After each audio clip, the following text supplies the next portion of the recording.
Hello guys, कैसे हैं आप लोग। स्वागत है हमारी इस चैनल में। हम मांगा कॉमिक का हिंदी में एक्सप्लेनेशन करेंगे, तो हमारे साथ वीडियो के आखिर तक बने रहिए और सफ़र का मज़ा लीजिए। यहाँ पर कहानी की शुरुआत होती है। हमें दिखाया जाता है कि 30 साल का जश्न मनाया जा रहा है। सेलिब्रेशन के लिए गुब्बारे उड़ रहे हैं, पटाखे फोड़े जा रहे हैं। एक लड़की अपने बॉयफ्रेंड से कहती है, आज कौन सा बड़ा फंक्शन आयोजित किया जा रहा है। लड़की का बॉयफ्रेंड लड़की से कहता है, शहर की सबसे बड़ी लीन कॉर्पोरेशन अपनी 30वीं एनिवर्सरी मना रही है। लड़की का बॉयफ्रेंड लड़की से कहता है, मैंने सुना है कि सिल्वर स्टेट के केवल सबसे प्रतिष्ठित लोगों को ही इसमें भाग लेने के लिए आमंत्रित किया गया है। स्कूटर पर अपने हीरो की एंट्री होती है। अभी हमें मेन कैरेक्टर का नाम नहीं बताया गया है, इसी कारण हम इसे मेन कैरेक्टर ही कहेंगे। मेन कैरेक्टर कहता है, यह वह स्थान होगा जहां लेडी लिन का बैंक्वेट आयोजित किया गया होगा। ठीक समय पर पहुंच गया। अपने हीरो के स्कूटर के पीछे बहुत महंगी महंगी कार आके रुकती है और अपने हीरो के साथ साथ आसपास की सभी पब्लिक भी चौंक कर यह देख रही होती है। कार से कुछ लोग उतरते हैं और बोलते हैं, आप सब क्या देख रहे हो, चलो भागो यहाँ से। कार से निकलने वाले लोग साथ मिलकर हीरो की तरफ बढ़ते हैं और उसके सामने जाके डरते हुए घुटने टेक कर कोई चीज देते हैं। कार से निकलने वाले का लीडर कहता है, मास्टर हमें फाइनली वह प्राचीन वस्तु मिल गई है जिसकी आप मांग कर रहे थे। मेन कैरेक्टर चौंक कर अपनी बाजुएं चढ़ाते हुए मेन कैरेक्टर कहता है, मास्टर। यह देखकर कार से आने वाले लोगों को लीडर के पसीने छूट रहे होते हैं। मेन कैरेक्टर कहता है, मुझे कितनी बार खुद को दोहराना पड़ेगा। यह कहने के साथ ही वह उस लीडर का मुंह पर जोर से तमाचा जड़ देता है। यह देखकर पीछे खड़े उसके बाकी लोग डर के मारे कांप जाते हैं। मेन कैरेक्टर फिर से कहता है, सिल्वर स्टेट में मुझे मिलने के लिए कभी भी फ्लैशी कारों का उपयोग मत करना, और फिर भी तुम्हें मुझे मास्टर कहने की हिम्मत है।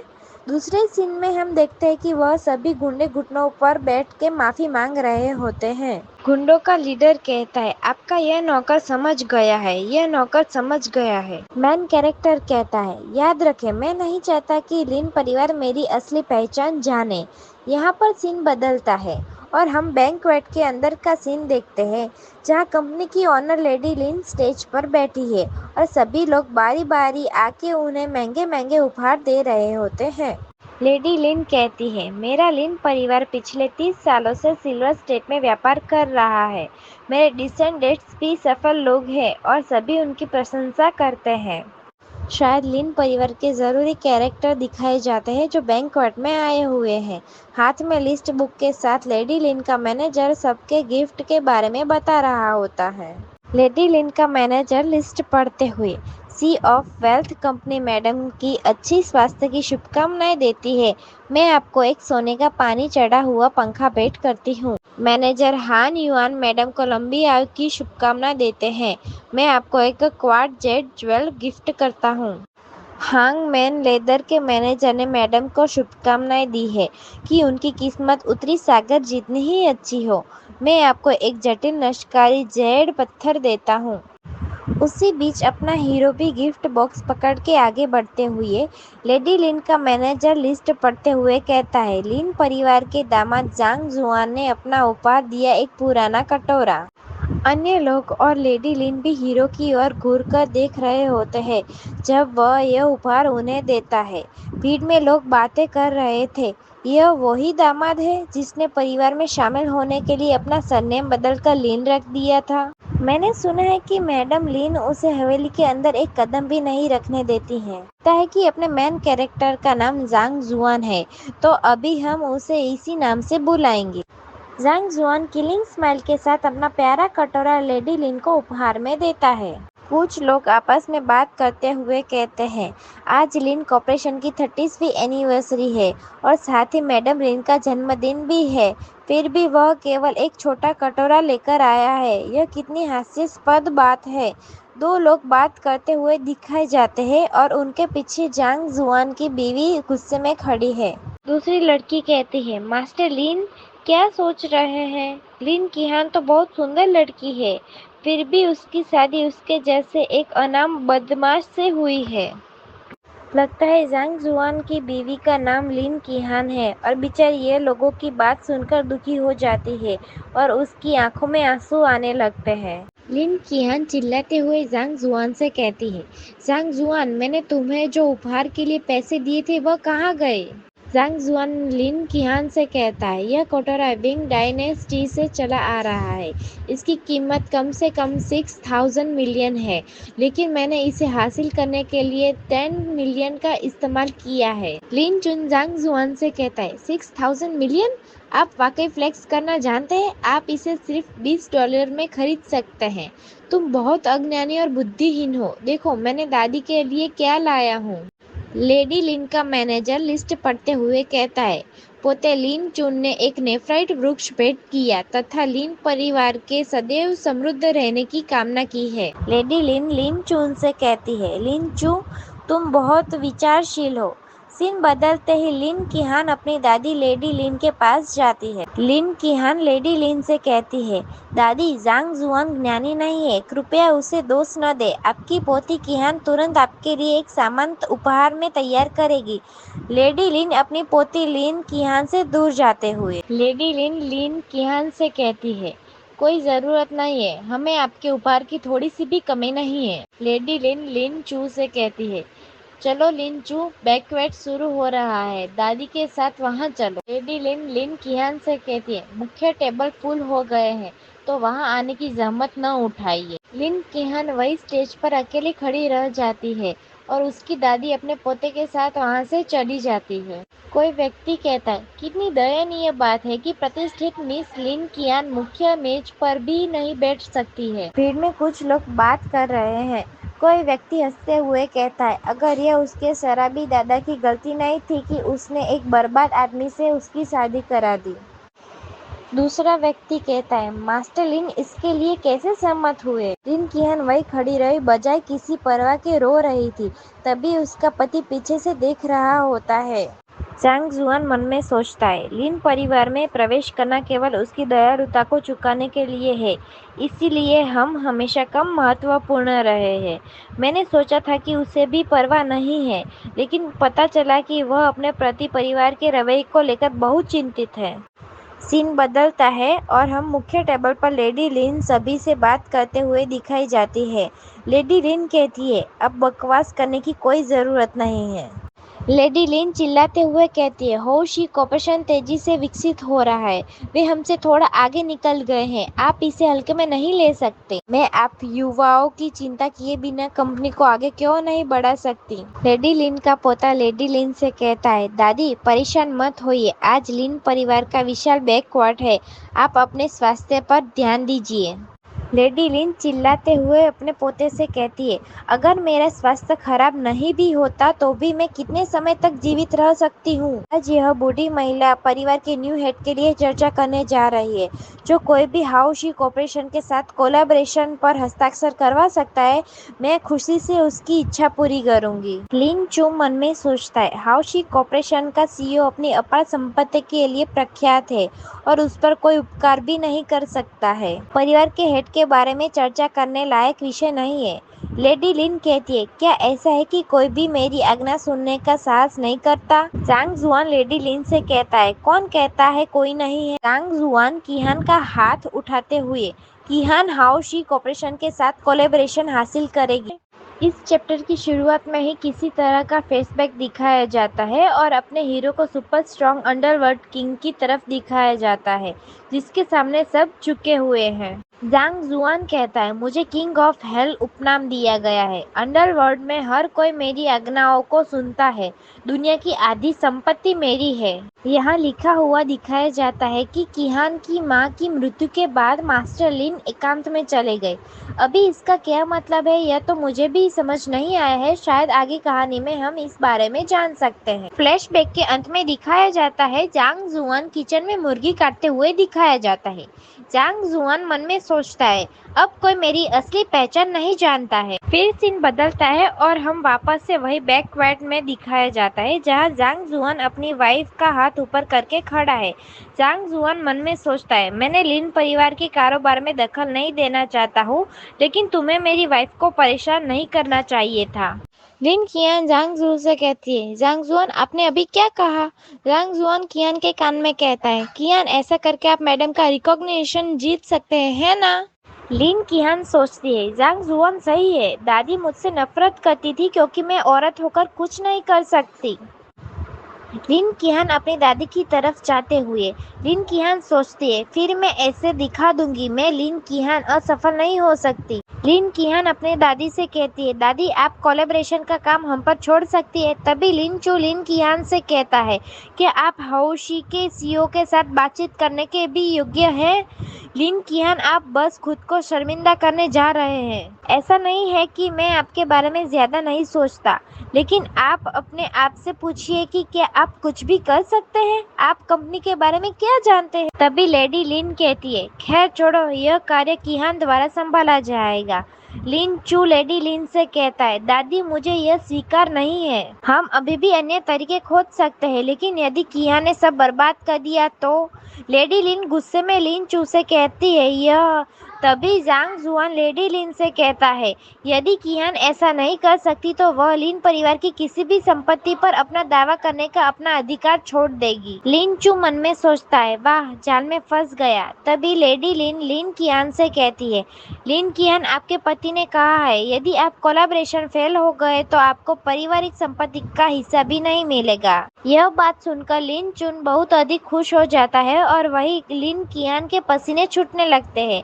जांग जुआन लेडी लिन से कहता है, ठीक है। लिन किहान जांग जुआन से कहती है, अरे जांग जुआन लापरवाही से बात मत करो। लेडी लिन लिन किहान से कहती है, किहान चूंकि आपके पति ने कहा है मैं आप पर भरोसा करती हूँ कि इस कार्य को पूरा करेंगे। आप अपनी शर्तें बता सकती है, लेकिन अगर तुम फेल हो जाओ तो यह शिकायत मत करना कि मुझे कोई दया नहीं आई। लिन किहान जांग जुआन से कहती है, जांग जुआन आप क्या कर रहे हैं? जांग जुआन लेडी लिन से कहता है, मैडम बस बैठिए और देखिए। जांग जुआन किहान से कहता है, चलो चले किहान।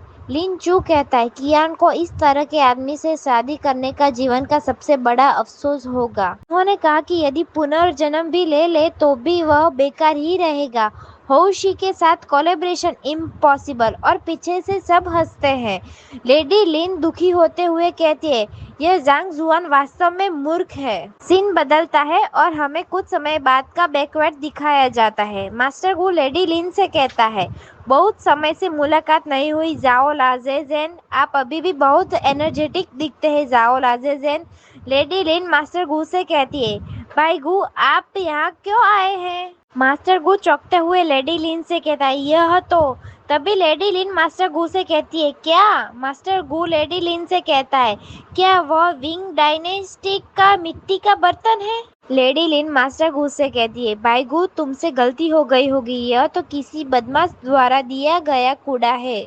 मास्टर गु लेडी लिन से कहता है, कचरा? सिस्टर लिन, क्या आप खजानों को पहचानने की मेरी कुशल क्षमता पर सवाल उठा रहे हैं?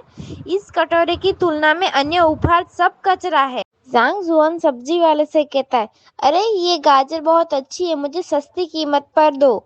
एक कार आके रुकती है और एक चश्मा वाला आदमी उतरता है। कार से उतरा हुआ आदमी जांग जुआन से कहता है, बॉस मिस आना एंशिएंट किंगडम की इंपीरियल प्रिंसेस आपको मिलने की उम्मीद कर रही है। इनका विमान जल्द ही यिनजोउ पहुंचेगा। जांग जुआन चश्मे वाला आदमी से कहता है, अब मैं शादीशुदा हूँ, देखते हैं कि वह मुझसे मिलने के लिए क्या क्या करने के लिए तैयार है। जांग जुआन फिर से चश्मे वाले आदमी से कहता है, इसके अलावा मेरी पत्नी कॉपरेशन पर चर्चा करने के लिए हो ग्रुप जा रही है, वहाँ बातचीत करने के लिए किसी को तैयार करे। वह आदमी जांग जुआन से कहता है, हाँ मैं कर दूंगा बॉस।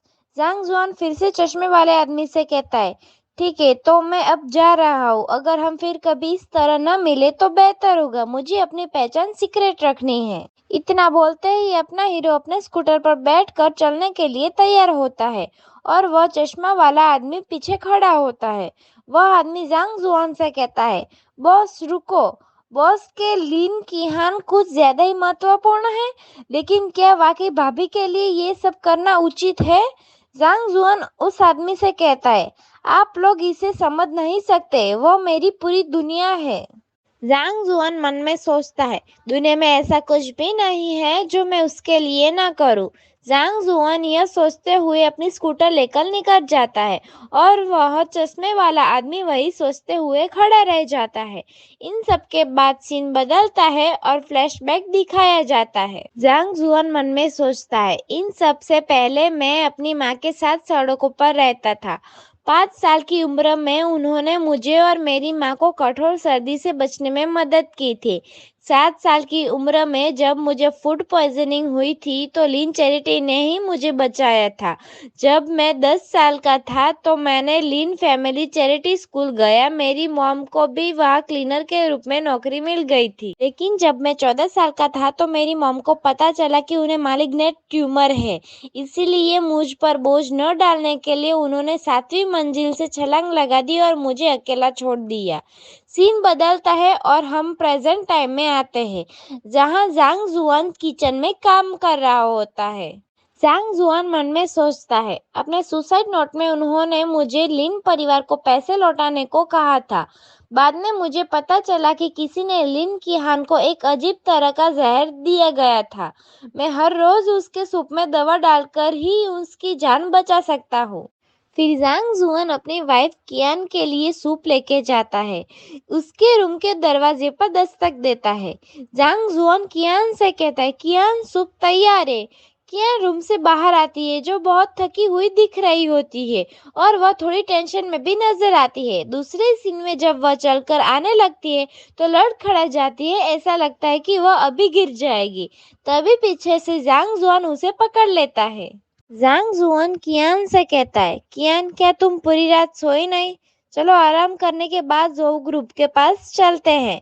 लिन कियान जांग जुआन से कहती है, मैं ठीक हूँ, मेरी चिंता मत करो। जांग जुआन कियान से कहता है, कियान इस तरह से गाड़ी चलाना सुरक्षित नहीं है। पहले सूप पी लो, मैं तुम्हें बाइक पर ले जाऊंगा ताकि तुम समय पर वहां पहुंच सको। लिन कियान कहती है, ठीक है। फिर वह एक ही घुट में सूप को पी लेती है। लिन कियान कहते हैं, जल्दी बाहर आओ। जांग जुआन कहता है, ठीक है। लिन कियान मन में सोचते, अजीब बात है, मुझे अचानक बहुत अधिक आराम महसूस हो रहा है। फिर सीन बदलता है, हम देख सकते हैं कि वह दोनों जांग जुआन के स्कूटर पर जो ग्रुप के बाहर पहुंच गए होते हैं। जांग जुआन कहता है, वाइफ हम यहाँ है स्वीटी। जांग जुआन मन में सोचता है, इस लड़की ने कल रात से नेगोशिएशन के लिए बहुत मेहनत की है। जांग जुआन फिर से मन में सोचता है, वह इस तरह सोते हुए वाकई अपनी सुरक्षा खो देती है। लिन कियान अचानक जाग जाती है और समझने की कोशिश कर रही होती है कि ऐसा क्या चल रहा है। लिन कियान मन में सोचती है, क्या मैं उसकी पीठ पर सो गई थी? ये सोचते हुए कियान भी टमाटर की तरह लाल हो चुकी होती है, जो देखने में क्यूट लग रही होती है। फिर वह स्कूटर से उतरकर आगे जाने लगती है। लिन कियान जांग जुआन से कहते हैं, यही रहो, मेरा इंतजार करो। जांग जुआन कियान से कहता है, हाँ माय लेडी। जांग जुआन मन में सोचता है, निश्चित रहो किंग हान, मैंने पहले ही आपके लिए सब कुछ व्यवस्थित किया गया है। आधे घंटे बाद कियान रोते हुए बिल्डिंग से बाहर आ रही होती है। दूर से ये सब देखकर अपना हीरो चौंक जाता है। जांग जुआन कियान से कहता है, कियान क्या कुछ गलत हुआ है? लिन कियान चिल्लाते हुए कहती है, जांग जुआन ये सब इसलिए है क्योंकि तुमने दादी से वादा किया था, अन्यथा कोई मेरे साथ इस तरह गलत कैसे कर सकता है? जांग जुआन मन में सोचता है, वहाँ क्या हुआ? मेरी पत्नी को भड़काने की हिम्मत किसने की? क्या सब कुछ पहले से व्यवस्थित नहीं था? जांग जुआन ये सब मन में सोच ही रहा था, तभी कियान टैक्सी में बैठकर वहां से चली जाती है। जांग जुआन चश्मे वाले आदमी को फोन लगाता है, पता लगाओ क्या हुआ, मेरी पत्नी को प्रोवोक करने की हिम्मत किसने की, मुझे अब उसका नाम चाहिए। जांग जुआन का मैनेजर जांग जुआन से कहता है, बॉस मुझे पता चला कि जो ग्रुप के जनरल मैनेजर जो जू ने नेगोशिएशन के नाम पर भाभी को धमकाया है। उसने भाभी से जाने को कहा, जोऊ की बिल्डिंग में अकेले आइए और रात में उसके साथ रहे। जांग जुआन ये सब सुनकर बहुत गुस्से में आ जाता है और अपना फोन भी तोड़ देता है। जांग जुआन खुद से कहता है, यह जोऊ जू कौन है? मेरी पत्नी को प्रोवोक करने की हिम्मत की है, अब तुम मेरे हाथों मरोगे। इस चैप्टर की शुरुआत में ही दिखाया जाता है कि हाउ जू अपने ऑफिस में आराम से बैठकर कॉफी पीते हुए दिखाया जाता है। हाउ जू खुद से ही कहता है, लिन किहान यह $1 अरब का प्रोजेक्ट है, देखते हैं कि आप प्रोजेक्ट के लिए कितने ईमानदार हैं। दूसरे ही सीन में पता चलता है कि वह अपने कंप्यूटर में गंदी गंदी चीजें देखकर ठरकी हो रहा होता है। जाओ जू खुद से ही कहता है, तुम्हारे पास मेरे साथ एक रात सोने के अलावा कोई विकल्प नहीं है। जाओ जू मन में सोचता है, उसके वापस आने में अभी कुछ समय है, मुझे इंतजार करते हुए कुछ रोमांचक करना चाहिए। वह ठरकी अपना ठरकपना पूरा कर पाता उससे पहले ही जांग जुआन लात मार के दरवाजा खोल के अंदर आ जाता है और यह देखकर जाओ की कॉफी उसके मुंह से बाहर आ जाती है। जाओ जू आ गरम है कह के चिल्लाता है। बेचारे का सब कुछ चल जाता है और हम सीन में देख सकते हैं कि बेचारे की क्या हालत हुई होगी। फिर जाओ जू अपने दर्द को भूलकर थोड़ी देर चौंक कर जांग जुआन की तरफ ही देखता है। जाओ जू जांग जुआन से कहता है, तुम कौन हो? तुम्हारी हिम्मत कैसे हुई यहाँ आने और इतना जंगली व्यवहार करने की? जांग जुआन जाओ जू से कहता है, मैं तो बस एक आदमी हूँ जो तुम्हें मारने आया हूँ। ऐसा कहते ही जांग जुआन दौड़कर जाओ के पास जाता है और उसके सर को कई बार टेबल पर पटक पटक कर उसका ठरकपना निकालने की शुरुआत करता है। फिर घसीट अपनी तरफ खींचता है जिससे कंप्यूटर भी गिर जाता है। खींचने के बाद ही उसे दूसरी तरफ फेंक देता है जिससे वह सामने की दीवार से टकराया जाता है और फिर वह एक बोर की तरह आधा मरा हुआ जमीन पर पड़ा होता है। फिर कुछ देर बाद का सीन दिखाया जाता है जहां वह अपना खून से लथपथ सर पकड़ के बैठा होता है। जाओ जू चिल्लाते हुए जांग जुआन से कहता है, क्या तुम जानते हो मैं कौन हूँ? जांग जुआन टेबल पर मुक्का मारकर उसे तोड़ देता है। जांग जुआन जाओ जू से कहता है, तुमने क्या कहा? इतने शोर में मैं तुम्हारी बात ठीक से सुन नहीं पाया। यह स्ट्रेंथ देखकर जाओ जू डर जाता है। जाओ जू मन में सोचता है, यह आदमी बहुत ताकतवर है, अगर वह मुझे मुक्का मारे तो मेरा क्या होगा? जाओ जू अब तो डरते हुए घुटने टेक कर प्यारे बच्चे की तरह बैठ जाता है और जांग जुआन को मक्खन लगाना शुरू कर देता है। जाओ जू जांग जुआन से कहता है, ब्रो प्लीज मुझे बताओ तुम क्या चाहते हो? जांग जुआन जाओ जू से कहता है, मैं तुम्हें 2 विकल्प दूंगा। जांग जुआन जाओ जू से फिर से कहता है, पहली शर्त है कि लिन कीहान के साथ कोऑपरेट करने का वादा करो या तो मर जाओ। जाओ जू गुस्से में सर पर हाथ रख के खड़ा होने की कोशिश करते हुए जाओ जू जांग जुआन से कहता है, हाँ अब पता चला कि आप तो बस कुतिया द्वारा भेजे गए व्यक्ति हो। जाओ जू गुस्से में अपना पैंट सही से पहनते हुए जांग जुआन से कहता है, क्या तुम्हें लगता है कि मुझे मारने के बाद तुम सुरक्षित रहोगे? जाओ जू जांग जुआन से कहता है, क्या उस कुतिया द्वारा आपको दिया गया पैसा वास्तव में आपके जीवन के लायक है? जांग जुआन जाओ जू से कहता है, हाँ, और दूसरी शर्त यह है कि मैं तुम्हारे उस जो ग्रुप को बर्बाद कर दूंगा। जाओ जू अब एक बिगड़े हुए बच्चे की तरह जांग जुआन के सामने खड़ा होकर हंसने लगता है। जाओ जू जांग जुआन से कहता है, बेटा यह एक सपना है? क्या तुम्हें लगता है कि मुझे सचमुच में तुमसे डर लगता है कि तुम्हारे मुक्के इतने मजबूत हैं, लेकिन वे इतने ज्यादा सक्षम नहीं हैं। जांग जुआन का फोन बजता है तो वह जाओ जू को शांत रहने का इशारा करता है। वह दूर जाकर बात शुरू करता है। जांग जुआन फोन में किसी से बात करता है, कहता है, अरे अगर मैं 50 सेकंड में आपसे संपर्क नहीं करता तो जो ग्रुप को बर्बाद कर दो, उसे पूरी तरह बर्बाद कर दो। ठीक है, तो मैं फोन रख रहा हूँ। साथ ही वह स्क्रीन पर टाइम दिखाया जाता है। 50 सेकंड शुरू होता है। दूसरे सीन में गुस्से में जाओ जू अपने चेयर को लात मार रहा होता है। वही टाइम 31 सेकंड दिखाया जाता है। जाओ जू अपने आप से कहता है, ये आदमी बस मजाक कर रहा है, ये तो बड़ा आदमी बनने का नाटक कर रहा है। वहीं पर टाइम 18 सेकंड दिखाया जाता है। जाओ जू जांग जुआन से कहता है, बस रुको, मैं तुम्हें मार डालूंगा। जांग जुआन आराम से बैठा होता है। जांग जुआन जोर से कहता है, 5 सेकंड बचे हैं। तभी स्क्रीन पर टाइम भी 5 सेकंड दिखाया जाता है। टाइम पूरा हो जाता है और अभी भी जाओ जू कोने में खड़ा गुस्से में अपने दांत बीच रहा होता है। जाओ जू जांग जुआन से कहता है, बेटा मैं सचमुच अब तो इसे दिखाना चाहता हूँ, तुम क्या सोचते हो कि तुम क्या करने में सक्षम हो? हाँ, फिर करो इसे। जाओ जू के ऑफिस का फोन बजता है। उसे जाओ जू थोड़ा चौंक जाता है और फिर वह फोन उठाता है। फोन में से आवाज आती है, मिस्टर जो, अच्छा नहीं हुआ। हमारी कंपनी के शेयर को एक रहस्यमय कंसोर्टियम द्वारा दबाया जा रहा है। हम हर सेकंड में करोड़ों डॉलरों खो रहे हैं। जाओ जू चौंक जाता है। इस ठगी की पूरी दुनिया ही तबाह हो गई है। जाओ जू चिल्लाते हुए कहता है, क्या? फोन में से आवाज आती है, हमारे 3 पार्टनर नुकसान की परवाह किए बिना अपना कॉपरेशन समाप्त करना चाहते हैं। हमारी कंपनी के सर्वर पर बड़ी संख्या में हैकर्स द्वारा हमला किया जा रहा है। हम असह्य हैं। फोन में से फिर से आवाज आती है, मिस्टर जो, हमारे पास अब कुछ भी नहीं है। हम बर्बाद हो चुके हैं। अब तो देख के लगता है कि बेचारे के पास अब पहनने के लिए कपड़े भी नहीं बचे हैं। दूसरा फोन बजता है, वह उसके डैड का होता है। जो जू के पिता जो जू से कहते हैं, मूर्ख बेटे, तुमने यह क्या किया? जाओ जू कहता है, डैड। जाओ जू के पिता जाओ जू से कहते हैं, मेरे कई भाई मुझे जल्दी से भागने के लिए मना रहे हैं। वे कहते हैं कि तुमने किसी ऐसे व्यक्ति को प्रोवोक किया है जिसे तुम्हें प्रोवोक नहीं करना चाहिए था। जाओ जू जांग जुआन से कहता है, इस सब के पीछे तुम हो, तुमने ये सब किया है। जांग जुआन जाओ जू से कहता है, मैंने तुम्हें पहले भी विकल्प दिया था, तो अब तुम मुझे जवाब दोगे?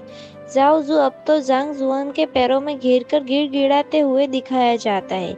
जाओ जू जांग जुआन से कहता है, मैं सहमत हूँ, मैं आपकी हर बात में सहमत हूँ। जाओ जू जांग जुआन से कहता है, प्लीज मुझे माफ कर दो। जाओ जू अभी भी जांग जुआन के पैरों में पड़े हुए रोते हुए ऊपर की तरफ देखता है। इस सीन में हम देख सकते हैं कि कैसे क्या हो गया है। जांग जुआन जाओ जू से कहता है, कल मैं चाहता हूँ कि तुम लिन किहान के पास जाओ और कहो कि तुम गलत थे। उसे प्रॉपर कंपनसेशन दो और यह कोई छोटी रकम नहीं होनी चाहिए। सीन बदलता है और सीधा अगले दिन का दिखाया जाता है। युंग जो सेंटर में जहाँ सब मीटिंग में होते हैं। फिर हमें ऑफिस के अंदर का सीन दिखाया जाता है, जहाँ लेडी लिन लीडर की चेयर पर बैठी होती है और बाकी सभी लोग आसपास बैठे होते हैं और लिन किहान और लिन चुन अपनी दादी के पास खड़ी होती है। लिन किहान लेडी लिन से कहती है, दादी आप यहाँ क्यों हैं? लिन चुन लिन किहान से कहता है, लिन किहान ऐसा मत सोचो कि हम कुछ नहीं जानते हैं। लिन चू लिन किहान से फिर से कहता है, जो ग्रुप ने घोषणा की है कि वे हमारे साथ कभी कोऑपरेट नहीं करेंगे। यह सब आपकी वजह से हुआ है। लिन किहान लेडी लिन से कहती है, दादी जो जू ने मुझे पूछा था कि लिन किहान अपनी बात पूरी कर पाती उससे पहले ही कॉन्फ्रेंस हॉल का दरवाजा खुलता है और कुछ लोग अंदर चले आते हैं। उतने में ही पीछे से आवाज आती है, आप अंदर नहीं जा सकते सर। सीन बदलते ही हमें पता चलता है यह तो वह ठरकी और उसका डैड आया हुआ है। लिन किहान चौंकर खुद से ही कहती है, क्या जोऊ परिवार वह सभी यहाँ क्यों आए हैं? लिन किहान खुद से कहती है, जोऊ जू और जोऊ पिंग। लेडी लिन मन ही मन में सोचती है, चेयरमैन जोऊ पिंग। ये सब देखकर लेडी लिन और लिन चू दोनों ही चौंके हुए होते हैं, लेकिन मुझे तो लिन चू गुस्से में दिख रहा है। लिन चू सामने की तरफ देख रहा होता है, जहाँ जोऊ फैमिली लोग लिन किहान के सामने खड़े होते हैं। लिन चू सोचता है, क्या यह जोऊ परिवार के यंग मास्टर जोऊ जू नहीं है? और उनके साथ तो क्या वे दोनों वास्तव में यहाँ एक साथ आए हैं? जोऊ पिंग थोड़ी देर के लिए अपने बेटे की तरफ घूरकर देखता है, फिर सीन बदलते ही अपने ठरकी बेटे को एक ऐसा तमाचा लगाता है कि उसका मुंह टेढ़ा हो जाता है।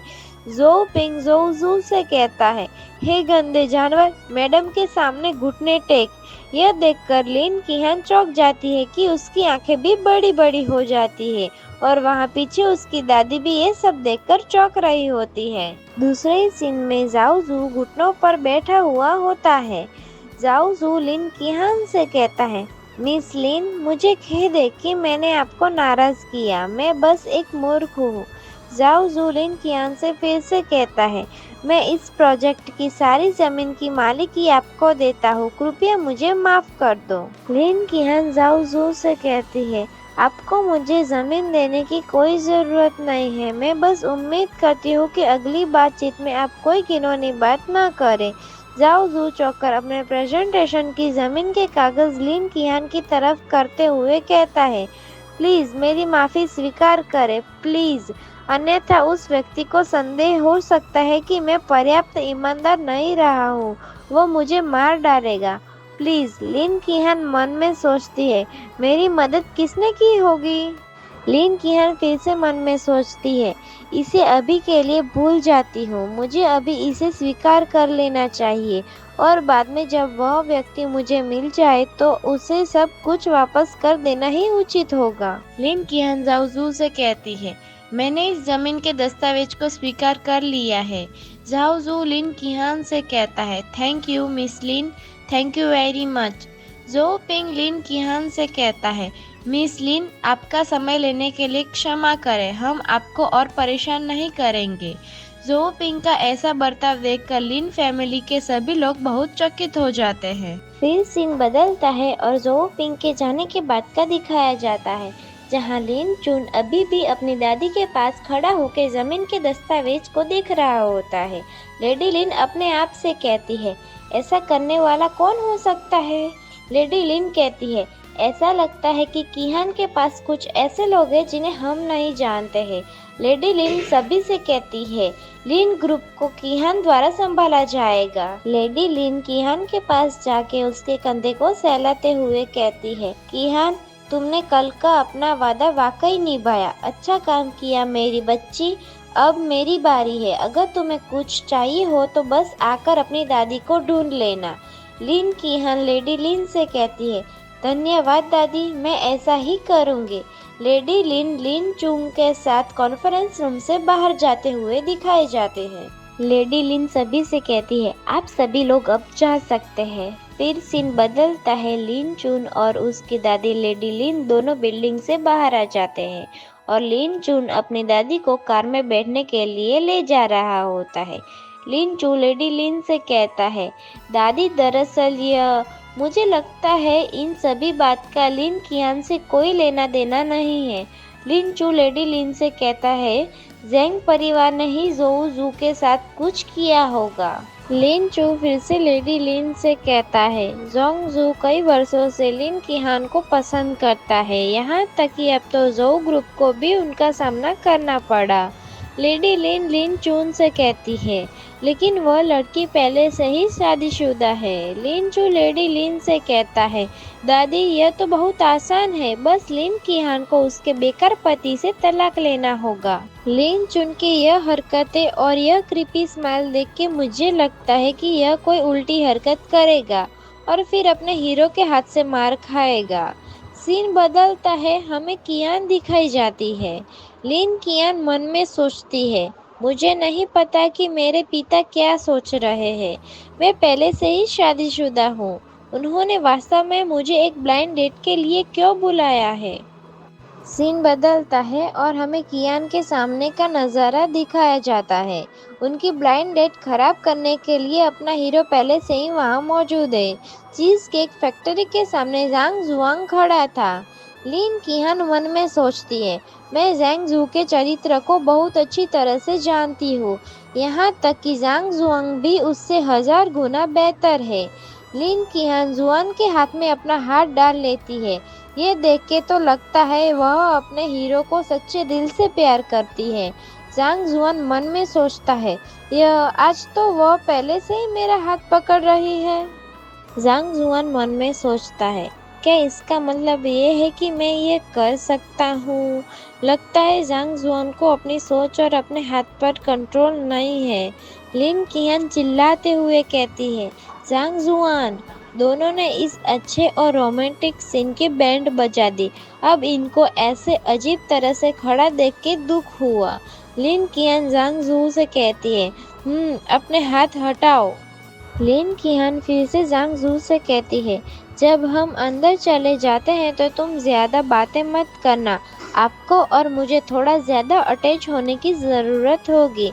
ज़ांग जुआन लिन किहान से कहता है, मैं तो बस हमारी इंटीमेसी की प्रैक्टिस कर रहा था, इससे ज़्यादा कुछ नहीं किया, ठीक है।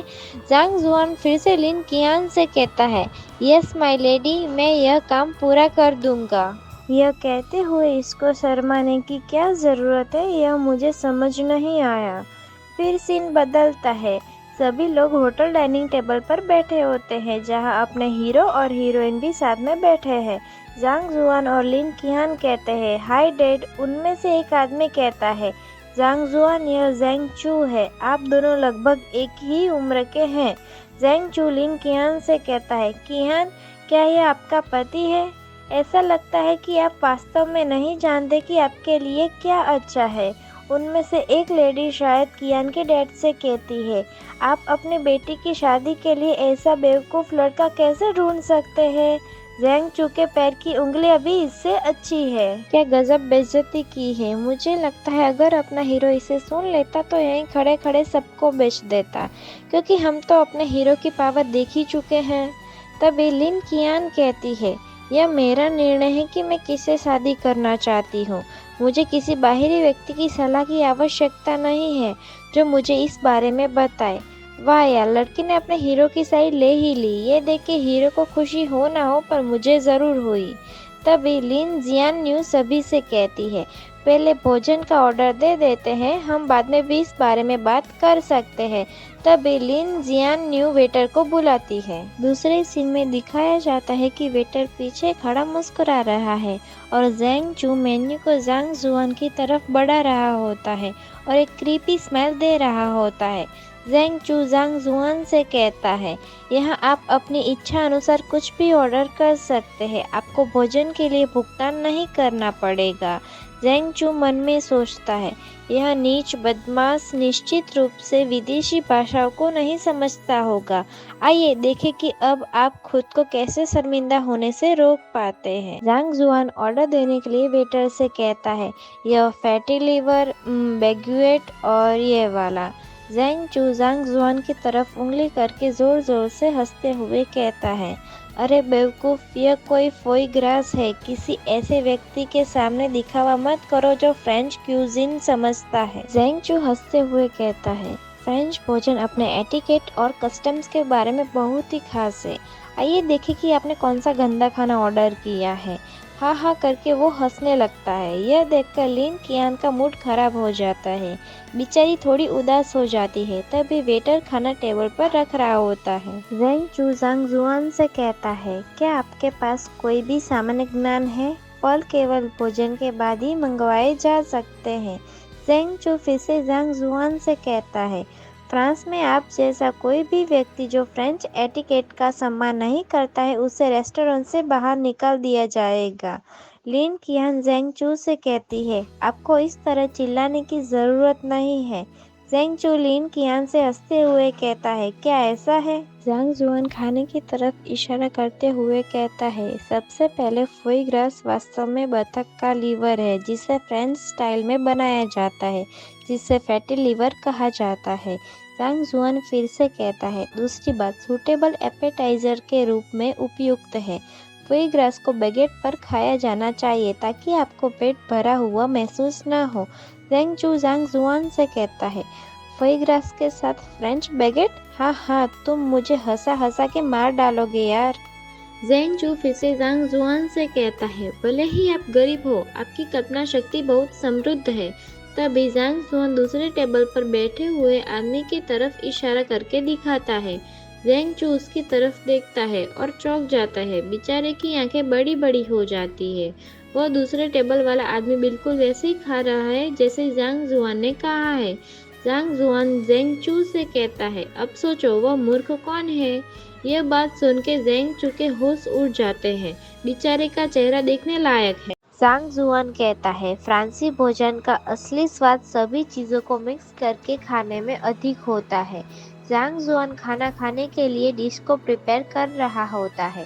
जांग जुआन ताना मारते हुए कहता है, यह चीज़ें कोई भोजन के बाद का नाश्ता नहीं है, जैसे अभी किसी ने सुझाया था।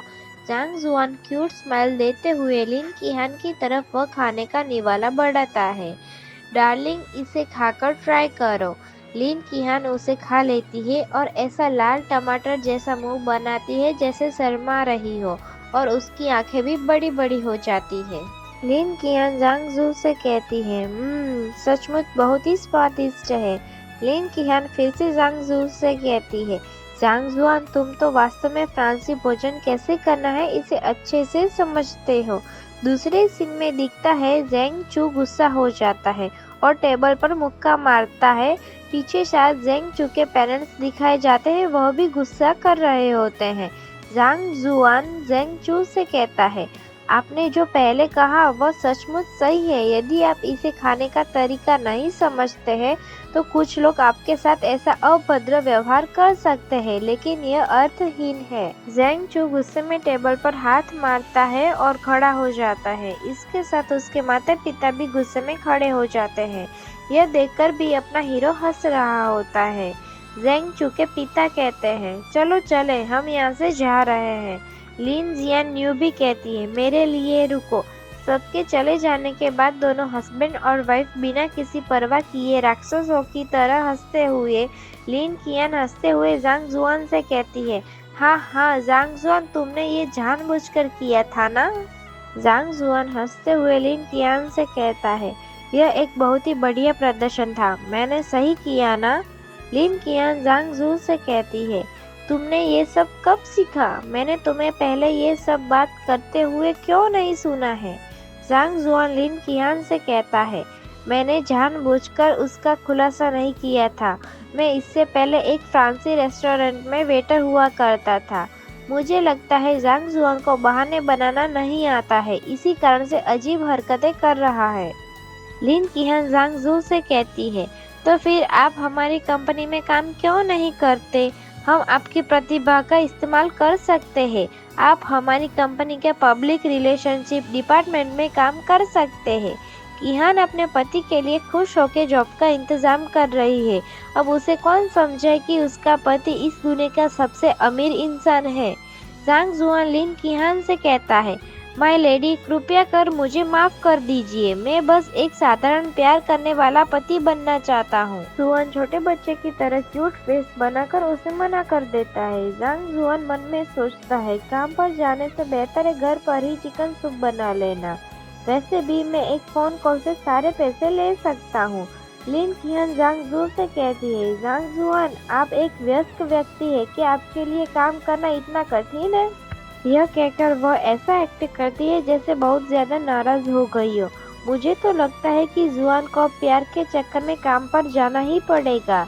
लिन कियान जांग जू से कहती है, घर पर अपनी जिंदगी बर्बाद मत करो। मुझे समझ नहीं आ रहा कि अब आपसे क्या कहूँ। जांग जुआन लिन कियान से कहता है, मेरी वाइफ, तुम गुस्सा मत करो। जांग जुआन फिर से लिन कियान से कहता है, मैं अभी नहीं जा सकता हूँ, लेकिन जांग जुआन की बात पूरी हो उससे पहले ही लिन किहान जांग जू से कहती है, तुम तो बहुत बुरे हो।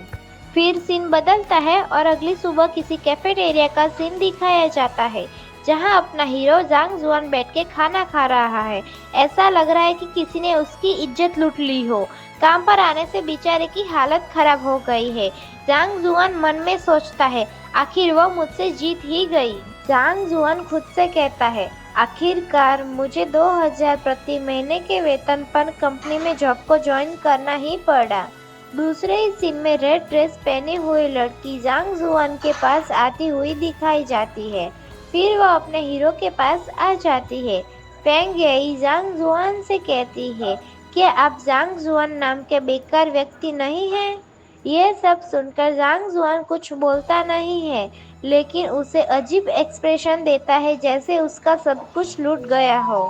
फेंग येई हंसते हुए जांग जुआन से कहती है, तुम्हें बेकार कहना तुम्हारी तारीफ करना है। क्या तुम देख नहीं सकते कि तुम क्या हो? क्या तुम्हें लगता है कि तुम किहान के लायक हो?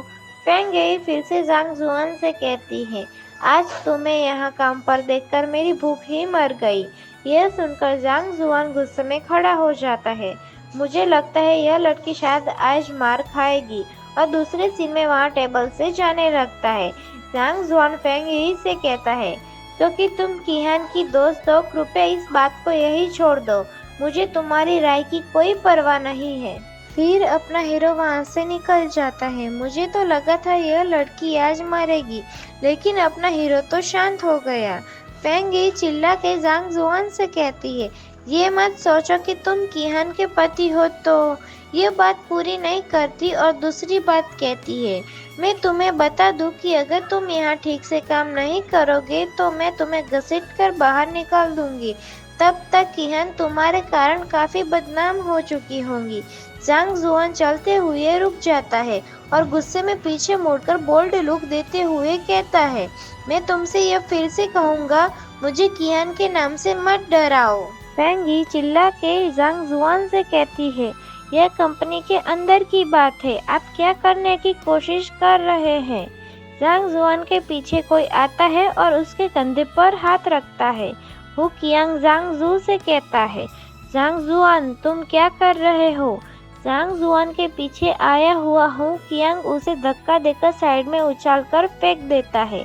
हु कियांग फेंग यी से कहता है, प्रेसिडेंट फेंग क्या आप ठीक हैं? मैं तुरंत किसी को बुलाकर इस जंगली लड़के को बाहर निकाल दूंगा। फेंग यी हु कियांग से कहती है, वो हमारा नया सहकर्मी है, आपको उसे सिखाना होगा कि यहाँ काम कैसे होता है।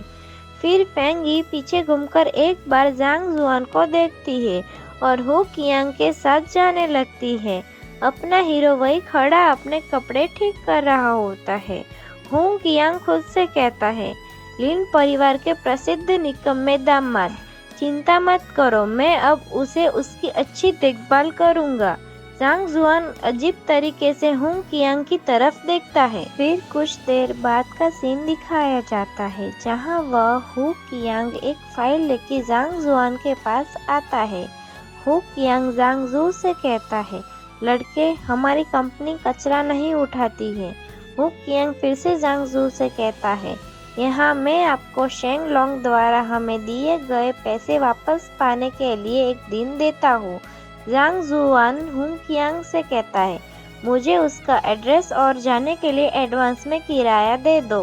हु कियांग चिल्लाते हुए जांग जू से कहता है, क्या आपको ट्रैवल अलाउंस चाहिए? नौकरी के पहले दिन आप यह क्यों मांग रहे हैं? जांग जुआन फाइल टेबल पर पटकता है और वहीं पर बैठ जाता है। वहां बैठकर अपनी नाक सहलाते हुए कहता है, अगर आप मुझे पैसे नहीं देंगे तो मैं नहीं जाऊंगा। हु कियांग गुस्से में चिल्लाते हुए जांग जू से कहता है, क्या तुम नहीं जाओगे? जांग जुआन हु कियांग से कहता है, बस मुझे अकेला छोड़ दो। जांग जुआन वही फोन चलाते हुए बैठ जाता है। फिर दूसरे ही सीन में वह फोन पर बात करता हुआ दिखाया जाता है। जांग जुआन फोन में बात करता है, मैं अपनी पत्नी की कंपनी में हूँ, शेंग लोंग से कहिए कि वह तुरंत ही उधार लिया हुआ पैसा लौटा दे। फोन पर हुई यह बात सुनकर पीछे बैठे सभी लोग चौंक जाते हैं और उसे उनका खाना भी मुंह से बाहर आ जाता है। हु कियांग चिल्लाते हुए जांग जू से कहता है, शेंग लोंग को पैसे लाने के लिए बुला रहे हो, तुम खुद को क्या समझते हो? जांग जुआन हु कियांग से कहता है, क्या आप जल्दी में हैं? बस इंतजार कीजिए और देखिए। हु कियांग चिल्लाते हुए जांग जू से कहता है, लड़के अब मैं तुम्हारे छोटे से दिखावटी मुखौटे के साथ खेलूंगा, देखते हैं शेंग लोंग के पैसे भिजते हैं या नहीं। हु कियांग चिल्लाते हुए जांग जू से कहता है, बेवकूफ लड़के, अगर शेंग लोंग का उधार लिया पैसा निकालना इतना आसान होता तो मैं पहले ही ले लेता। देखते हैं तुम कौन सा खेल खेल रहे हो। एक सिक्योरिटी गार्ड कहता है, जांग जुआन तुम सचमुच मूर्ख हो, कौन नहीं जानता कि शेंग लोंग एक गुंडा है। इन जोऊ में कोई भी उससे उलझने की हिम्मत नहीं करता। जांग जुआन टेबल पर खटखटाते हुए काउंटिंग करता है, 3, 2, 1। फिर अचानक ही दरवाजा दिखाया जाता है जहाँ से बहुत आवाज आ रही होती है। बाहर से कोई कहता है, तुम लोग क्या कर रहे हो? यह आवाज सुनकर हु कियांग और गार्ड दोनों की सिगरेट मुंह से निकल जाती है। वह इतने चौंक जाते हैं और बीच में अपना हीरो बैठकर हंस रहा होता है। फिर सामने की ओर दिखाया जाता है कि काले चश्मे वाला आदमी कुछ लोगों के साथ अंदर आता है। हु कियांग शेंग लोंग लीडर से कहते हैं, कृपया मुझे क्षमा करें। शेंग लोंग लीडर अपना चश्मा ऊपर करके गुस्से में हु कियांग की तरफ देखा और बोला, जांग जुआन कहाँ है? हु कियांग उंगली से इशारा करके दिखाता है और वहाँ सामने अकेला अपना हीरो बैठा होता है। हु कियांग कहता है, वह रहा वो आदमी है। हु कियांग मन में सोचता है, जांग जुआन, शेंग लोंग के ये लोग तुम्हारे लिए मुसीबत खड़ी करने आए हैं। देखते हैं तुम इन सब लोगों से कैसे निपटते हो। और वो है करके हंसने लगता है। तभी शेंग लोंग लीडर जोर से टेबल पर हाथ पटकता है, लेकिन जांग जुआन अभी भी अनजार बनने की एक्टिंग कर रहा होता है। शेंग लोंग लीडर चिल्लाते हुए जांग जुआन से कहता है, क्या आप वही है जिसने शेंग लोंग से पैसे मांगे थे? जांग जुआन शेंग लोंग लीडर से कहता है, हाँ मैं वही हूँ, कोई प्रॉब्लम है? ऐसा अपना मुंह बिगड़ते हुए और अपने नाखून साफ करते हुए कहता है। शेंग लोंग लीडर अपने लोगों से कहता है, ब्रदर्स ये वही है। अपने आदमियों को ऐसे कहते हुए वो जांग जुआन की तरफ इशारा करता है और वह सभी गुस्से में देख रहे होते हैं। हु कियांग मन में सोचता है, ये मूर्ख जांग जुआन तो अब मरने वाला है। और फिर वह शेंग लोंग लीडर कुछ कहने के लिए मुंह खोलता है और सामने जांग जुआन अभी भी बिना किसी हरकत में बैठा होता है। अचानक ही सीन बदलता है और दिखाया जाता है कि वह सभी लोग जांग जुआन के आगे झुक जाते हैं और ये देखकर हु कियांग शॉक हो जाता है और पत्थर की तरह हो जाता है। वो सभी आदमी एक साथ कहते हैं, लॉर्ड जांग जुआन, हम आपसे भीख मांगते हैं, हम तो बस अपना गुजारा करने की कोशिश कर रहे थे। लगता है जांग जुआन ने इन सभी लोगों को मारने की धमकी दी होगी, क्योंकि यह सभी लोग तो केवल इस सिटी के गुंडे हैं, लेकिन अपना हीरो पूरे माफिया वर्ल्ड का लीडर है। शेंग लोंग लीडर कहता है, मास्टर जांग जुआन, ये 10 करोड़ है, ब्याज समेत हर पैसे इसमें है। ऐसा कहते हुए वो शेंग लोंग लीडर रोते हुए जांग जुआन को चेक देता है और जांग जुआन बिना कुछ बोले उसके हाथ से चेक ले लेता है। जांग जुआन हु कियांग से कहता है, आज का मेरा काम खत्म हुआ। ऐसा कहते हुए जांग जुआन मैनेजर हु कियांग को चेक दे देता है। वह मैनेजर अभी भी खुद के सदमे से बाहर नहीं आया होता है और फिर वह मैनेजर यह चेक देखता है तो देखकर उसके होश ही उड़ जाते हैं। हु कियांग मन में सोचता है, वे गुंडे तो वास्तव में 2 गुने ब्याज पर पैसा लेकर आए हैं। शेंग लोंग लीडर अभी भी जमीन पर घुटनों के बल बैठा हुआ था। शेंग लोंग लीडर जांग जुआन से कहता है, मास्टर जांग, क्या आप उदार होकर हम सबको जाने देंगे? यह बात सुनकर कंफर्म हुआ कि मैंने सही सोचा था। जांग जुआन ने सभी लोगों को मारने की धमकी ही दी थी। जांग जुआन शेंग लोंग के गुंडे से कहता है, ठीक है, अब आप जा सकते हैं। यह बात सुनकर शेंग लोंग लीडर के उसके लोग रोल करते हुए भागने लगते हैं। शेंग लोंग लीडर कहता है, ब्रदर्स चलो चले। सभी गुंडे कहते हैं, हाँ। हु कियांग गुस्सा करके चेक मरोड़ते हुए सोचता है, इस आदमी ने पहले ही दिन मेरा मुंह बंद कर दिया, मैं इसे यहाँ काम नहीं करने दूंगा। हु कियांग चिल्लाते हुए सभी से कहता है, आज जो कुछ हुआ उसके बारे में किसी को भी बात करने की अनुमति नहीं है। मैं ही वह व्यक्ति हूँ जिसने व्यक्तिगत रूप से शेंग लोंग के खाते बंद कर दिए थे। मुझे लगता है गुंडे के साथ साथ अपना हीरो भी काम पूरा करके वहाँ से निकल गया है। सभी कलीग्स कहते हैं, ओके सर। फिर सीन बदलता है और दिखाया जाता है कि जांग जुआन डेस्क पर बैठे हुए पेन घुमा रहा होता है। तभी अचानक कोई व्यक्ति आकर टेबल पर कोई कागज पटकता है। यह देखकर जांग जुआन भी चौंक जाता है। कंपनी का कोई दूसरा एम्प्लॉय जांग जुआन से कहता है, जांग जुआन, आपको कंपनी से निकाल दिया गया है। कंपनी का एम्प्लॉय फिर से कहता है, यह आज के काम का आपका कमीशन है। जांग जुआन अभी भी कुछ बोले बिना बस सुन रहा होता है। कंपनी का एम्प्लॉय कहता है, इसे ले लो और कंपनी छोड़ दो। तभी जांग जुआन कहता है, मुझे नौकरी की ज्यादा परवाह नहीं है, लेकिन क्या आप लोग अपने बॉस को यह समझा सकते हैं? कंपनी का एम्प्लॉय कहता है, कौन नहीं जानता कि बॉस तुम्हें पसंद नहीं करते हैं? पूरी कंपनी जानती है। अगर मैं तुम्हें निकाल दूं तो कुछ नहीं होगा। जांग जुआन अपना मुंह लटकाकर अपना बैग कंधे पर डालकर यहाँ से जाने लगता है। जांग जुआन मन में सोचता है, इस छोटी सी कंपनी में भी एक भी ऐसा विश्वसनीय कर्मचारी नहीं है जिस पर कियान भरोसा कर सके। दोपहर का सीन दिखाया जाता है, जहां जांग जुआन बैग लेकर कंपनी से बाहर रोड पर चलता जाता है और उसके पास से एक टैक्सी गुजर जाती है।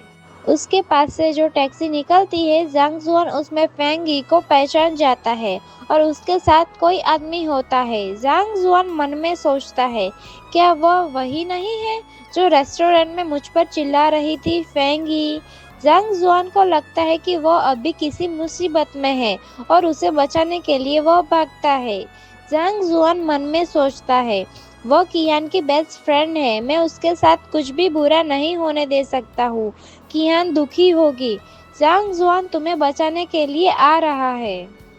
जांग जुआन यह सोचते हुए अपना बैग फेंककर ऐसे भागता है कि रास्ते में आने वाले लोगों को भी परेशानी होती है। फिर सीन बदलता है और ईस्ट विला दिखाया जाता है। वह गाड़ी उसके सामने आकर रुकती है। फिर विला के अंदर फेंगी बेड पर लेटी हुई होती है और वो नशे में लग रही होती है।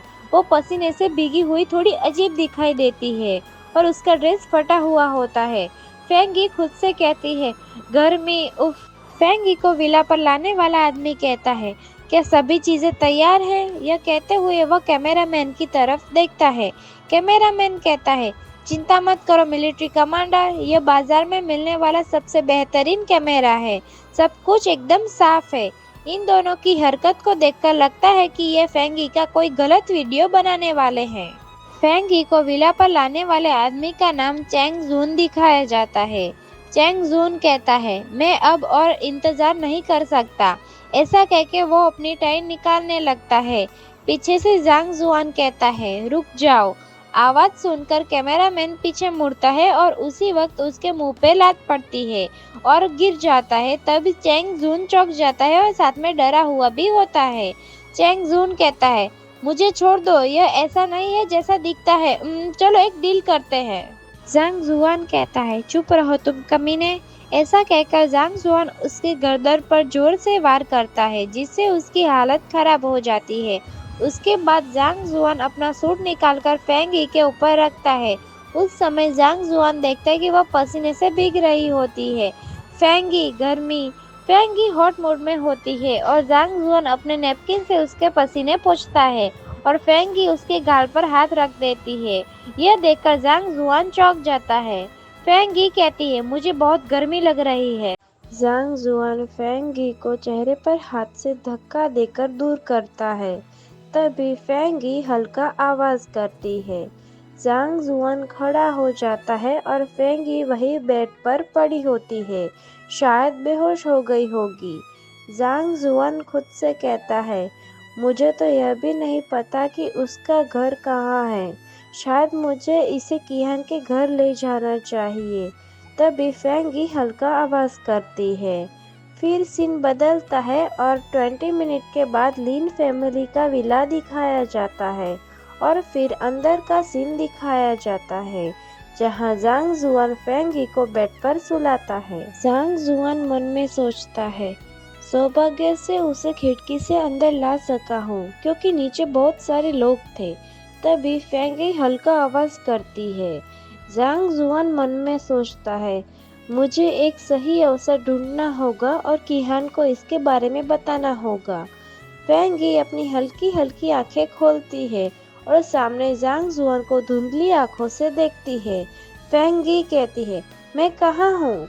जांग जुआन अपनी टाई ठीक कर रहा होता है। फिर सीन बदलता है और नीचे बैठे लिन फैमिली के लोग दिखाए जाते हैं। लेडी लिन के सामने फैमिली मेंबर्स बैठे हुए होते हैं। उनके साथ लिन किहान भी होती है। ब्लू ड्रेस वाली लेडी कहती है, और बात करने के लिए बचा ही क्या है, बस किहान को तलाक दे देना चाहिए और जैंग चू से शादी कर लेनी चाहिए। लिन किहान सभी से कहती है, आप ऐसा कुछ कैसे बोल सकते हैं? लिन किहान फिर से सभी से कहती है, जांग जुआन अब पहले जैसा नहीं रहा, वह अब प्रेरित है और काम करने को तैयार है। लिन चून हंसते हुए किहान से कहता है, लिन किहान, क्या पुरुषों के लिए आपका स्टैंडर्ड इतना निम्न है? क्या वे काम पर जाने को तैयार है? ऐसा कहकर वो हंसने लगता है। लिन चू हंसते हुए फिर से किहान से कहता है, शायद एक दिन वह भिखारी की तरह काम करने और भोजन के लिए भीख मांगने को तैयार हो जाएगा। ऐसा कहके वो फिर से हंसने लगता है। अब इस बेवकूफ को कौन समझेगा कि वो जिस इंसान की बात कर रहा है उसके वहाँ उसे टॉयलेट साफ करने के लिए भी कोई नहीं रखेगा। उनमें से एक लेडी हंसते हुए कहती है, चुन आप ऐसा कैसे कह सकते हैं, लेकिन यह सचमुच सच है। ऐसा कहके वो हंसने लगती है। तभी लिन किहान मन में सोचती है, जांग जुआन, क्या आप इस तरह की किसी चीज़ के लिए सहमत होंगे? तभी लेडी लिन सभी से कहती है, सभी लोग चुप रहो, मुझे सच बताओ किहान, ध्यान से सोचो और मुझे बताओ। लेडी लिन लिन किहान से कहती है, आप लिन परिवार का भविष्य है, ये हमारे परिवार के लिए एक अच्छा अवसर है। आपको जांग जुआन के लिए कोई भावना नहीं है, मैंने सही कहा ना? तभी लिन किहान कहती है, जांग जुआन और मैं। किहान की बात पूरी हो उससे पहले ही पीछे से आवाज आती है और सब पीछे देखते हैं। फेंगी चिल्लाते हुए कहती है, जांग जुआन तुम जानवर हो। फेंगी चिल्लाते हुए फिर से कहती है, जांग जुआन तुम्हें मेरे साथ ऐसा कैसे कर सकते हो? ऐसा कहते हुए फेंगी सीढ़ियों से नीचे दौड़ती हुई आती है और उसके कपड़े फटे हुए होते हैं। जांग जुआन सीढ़ियों के ऊपर खड़ा होता है और वो फेंगी को नीचे जाता देख टेंशन में आ जाता है। मुझे तो लगता है आज कियान के हाथ जांग जुआन मरेगा। किहान सीढ़ियों के पास आ जाती है और अपनी दोस्त को सहारा देती है। लिन किहान फेंगी से कहती है, फेंगी क्या हुआ? फेंगी रोते हुए कहती है, मैं आज अपने गैरेज में बेहोश थी और जब उठी तो मैं आपके घर में थी, इसे सामने देखा मैंने। ये सुनकर सभी लोग चौंक जाते हैं और जांग जुआन भी टेंशन में सीढ़ियों से नीचे आ जाता है। लेडी लिन फेंगी से कहती है, फेंगी आपने जो कहा क्या वो सच है?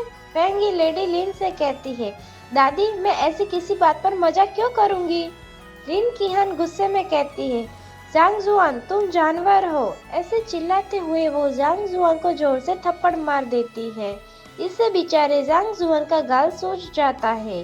जांग जुआन किहान से कहता है, किहान क्या तुम्हें मुझ पर विश्वास नहीं है? लिन चुन जांग जुआन से कहता है, तुम तो घटिया हो, तुम हमारे लिन परिवार के लिए कलंक हो।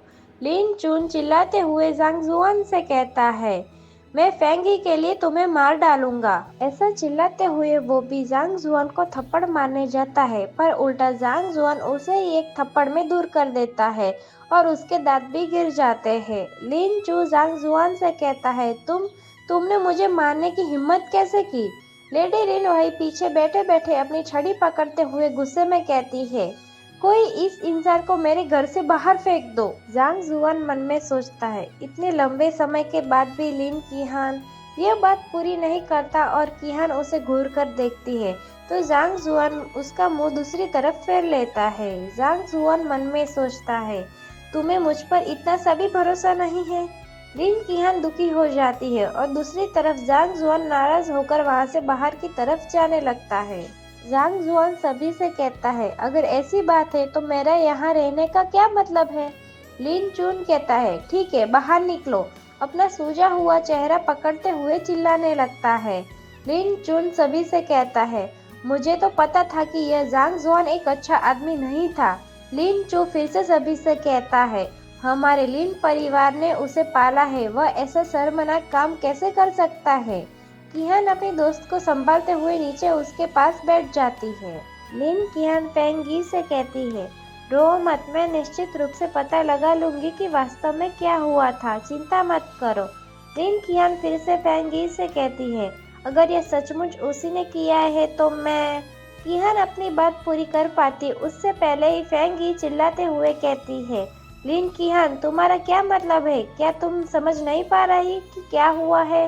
तुम अब भी उसके लिए क्यों बोलना चाहती हो? लिन किहान फिर से फेंगी से कहती है, मेरा यह मतलब नहीं है, मैं तो बस। किहान की बात पूरी हो उससे पहले ही उसी वक्त कोई इंसान बाहर से दौड़कर अंदर आता है और कहता है, मिस ओ आप सचमुच यहाँ हैं? लगता है यह फेंगी का बॉडीगार्ड है। फेंगी कहती है, जियाओली आप यहाँ क्यों हैं? जियाओली फेंगी से कहता है, मुझे यह मिला मिस किहान के पति से। ऐसा कहते हुए वह कैमरा की तरफ इशारा करता है। फेंगी और लिन किहान चौंक के कहते हैं, ये सब क्या चल रहा था? दोपहर का वक्त होता है और लिन फैमिली का विला बाहर से दिखाया जाता है। जियाओली दोनों लड़कियों से कहता है, मिस देखो यह चैंग जून के विला में रिकॉर्ड किया गया था। फिर जियाओली और किहान दोनों के सामने वह जियाओली रिकॉर्डिंग शुरू कर देता है। रिकॉर्डिंग में चैंग जून कहता है, मुझे साफ साफ रिकॉर्ड करो, ठीक है, मुझे सारी डिटेल्स देखनी है। फेंगी और लिन किहान वीडियो देखकर कहते हैं, ये सब क्या है? रिकॉर्डिंग में से चैंग जून कहता है, रुको, हम इस पर चर्चा कर सकते हैं, मुझे समझाने दो। वीडियो में से जांग जुआन चेंग जुन को मारता दिखता है और फेंग ही को लेकर निकलता है। फेंग ही और लिन कीहान चौंक कर कहती है, जांग जुआन। ये देखकर कीहान रोने लगती है और गिल्टी फील करने लगती है। लिन कीहान कहती है, उसने तो तुम्हें नुकसान पहुंचाने से बचाया है, लेकिन बदले में मैंने। कीहान अपनी बात पूरी नहीं करती है और रोते हुए बाहर की तरफ दौड़ती है जांग जुआन से मिलने के लिए। लिन कीहान मन में सोचती है, मैंने उसे पूछा भी नहीं कि क्या हुआ, मैंने बस उससे थप्पड़ मार दिया।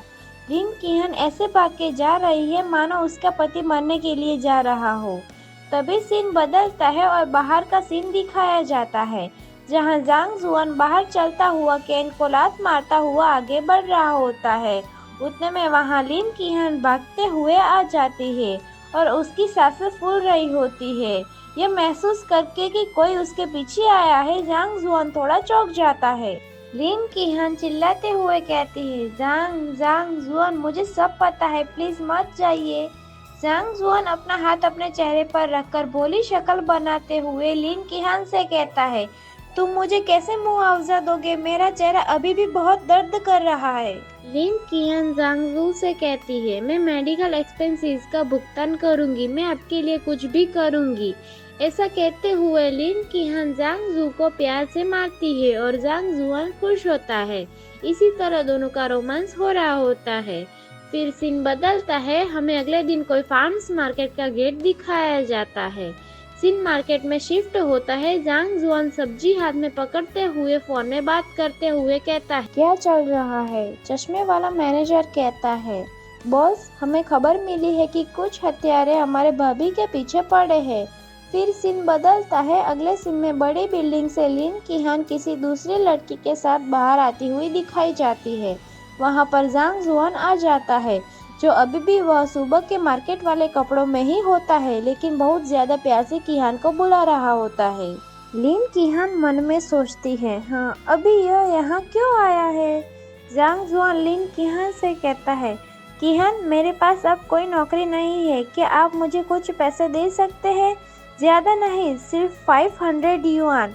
यह बताते हुए उसकी खुशी बहुत ज्यादा है कि उसे ऑफिस में बैठकर काम करने की जरूरत नहीं पड़ रही है और सामने कीहान का मुंह देखने लायक होता है। जांग जुआन मन में सोचता है, उसके बगल वाली महिला उसकी नई बॉडीगार्ड होनी चाहिए। जांग जुआन फिर से मन में सोचता है, इसका मतलब है कि लिन परिवार भी इस हमले के बारे में जानता है।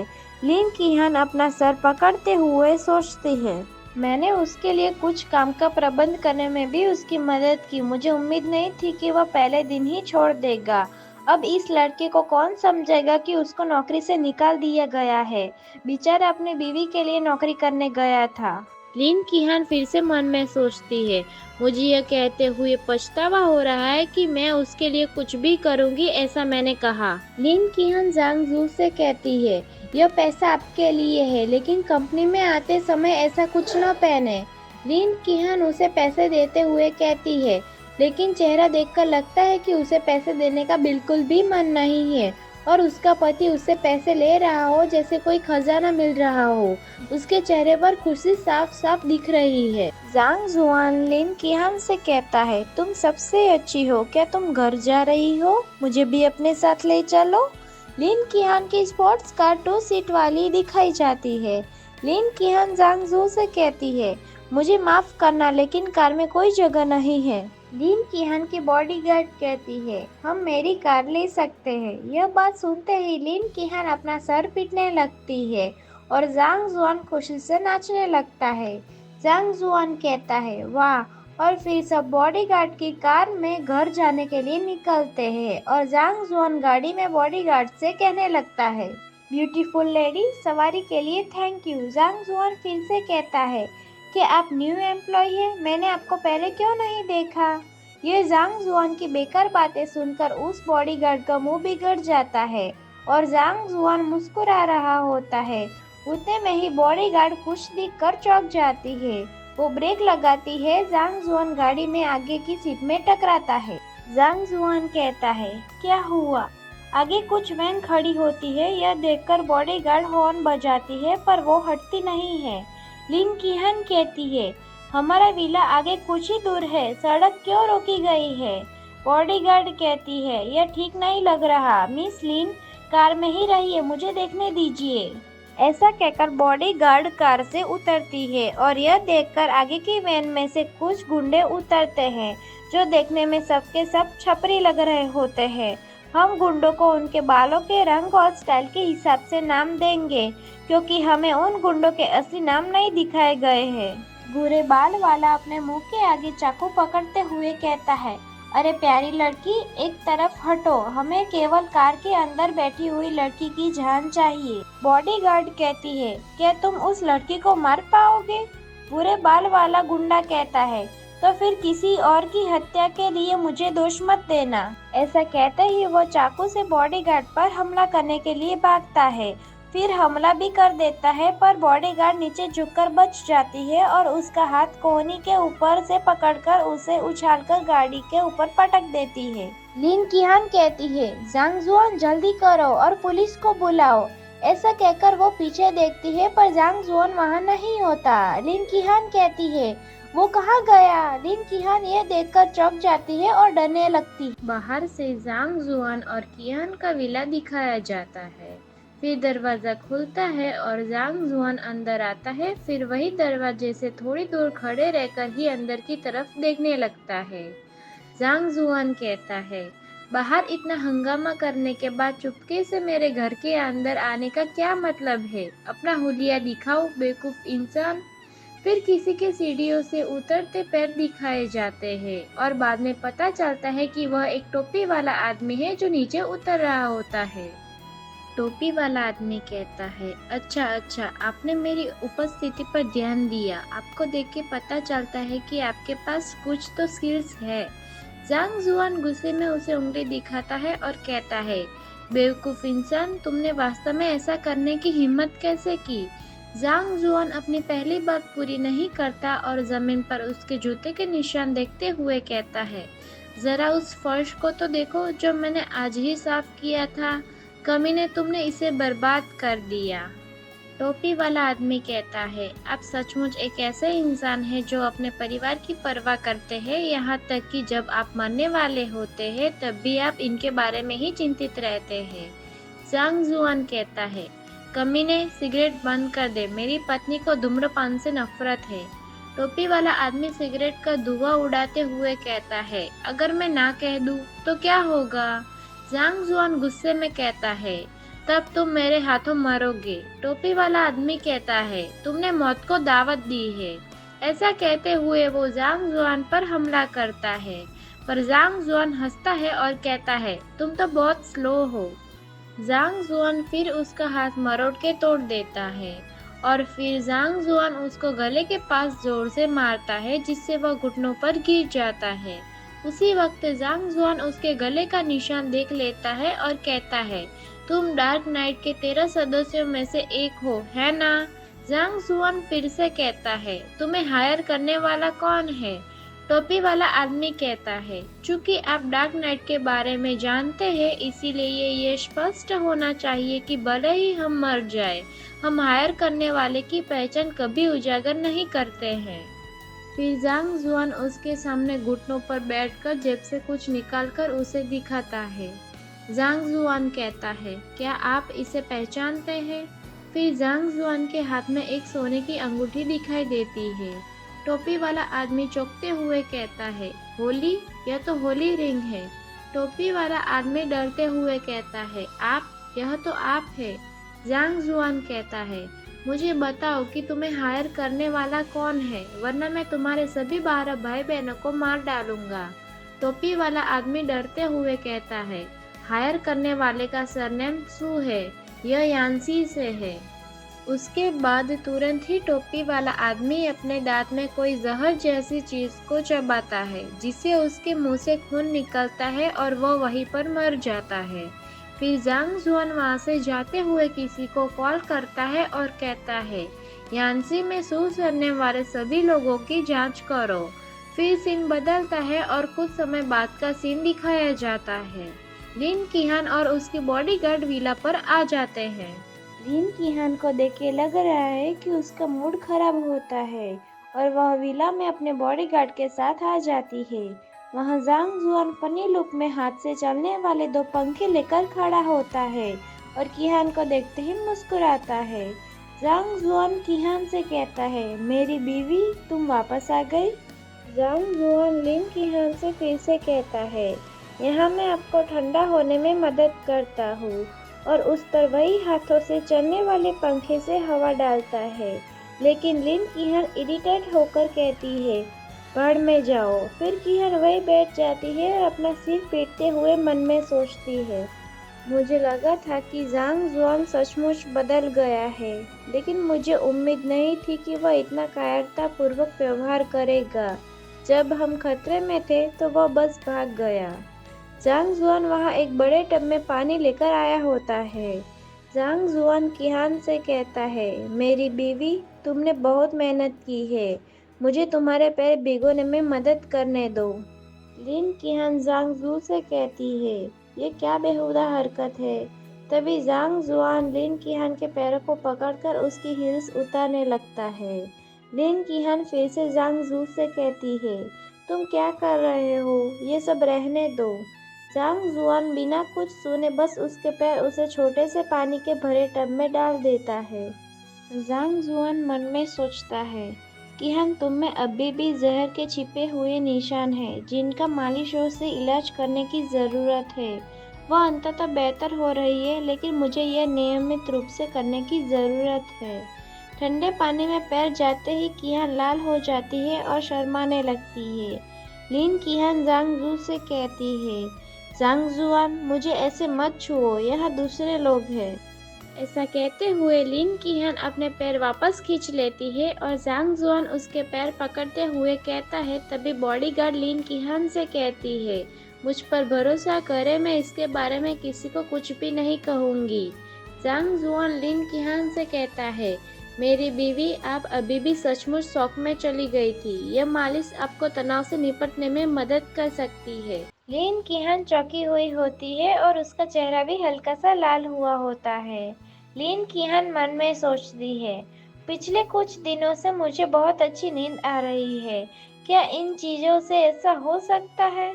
फिर सीन बदलता है और हमें दिखाया जाता है कि लिन किहान सोफा पर बैठी हुई होती है और हैरानी से जांग जुआन को देख रही होती है। वहीं नीचे घुटनों पर बैठकर अपना हीरो जांग जुआन अभी भी मुस्कुराते हुए किहान के पैरों को पानी के टब में डालकर मालिश दे रहा होता है।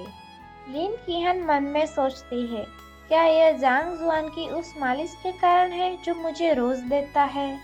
फिर लिन किहान झिझकते हुए अपने पैर बाहर निकालती है और इससे शायद जांग जुआन शर्मा के लाल टमाटर की तरह हो चुका होता है। मुझे तो नहीं लगता कि इसमें इतना शर्माने जैसा क्या है जो ये इतना शर्मा रहा है। लिन किहान कहती है, जांग जुआन अब मुझे बेहतर महसूस हो रहा है, तुम पानी बाहर बहा दो। लिन किहान कहती है, मेरी दोस्त आ रही है तो तुम थोड़ा आराम करो और बाहर घूमने के लिए जाओ। फिर जांग जुआन टब पकड़ते हुए उसे बाहर ले जाते हुए मुस्कुराकर पूछता है, कौन सी दोस्त। किहान अपना मुंह बिगाड़ते हुए गुस्सा करने लगती है और कहती है, आपको यह जानने की कोई ज़रूरत नहीं है, वैसे भी तुम दोपहर से पहले यहाँ वापस मत आना। जांग जुआन लिन किहान से कहता है, मेरी बीवी अगर मुझे तुम्हारी याद आई तो मैं क्या करूँगा। यह बात सुनकर लिन किहान गुस्सा हो जाती है और पास में रखी कोई चीज़ फेंककर मारती है। जांग जुआन खुश होते हुए पानी के टब को लेके कूदता है और उसे फेंकी हुई चीज से खुद को चोट लगने से बचाता है। लिन किहान गुस्सा होकर कहती है, यहाँ से चले जाओ। फिर सीन बदलता है और हमें क्विंग वेलफेयर सोसाइटी का गेट दिखाया जाता है। जांग जुआन यहाँ आता है और गेट की तरफ देखते हुए मुस्कुरा रहा होता है। जांग जुआन मन में सोचता है, कई साल पहले मैं और मेरी माँ बेघर थे, लेकिन दिन के प्रवेश के कारण हम जीवित रहने में कामयाब रहे थे।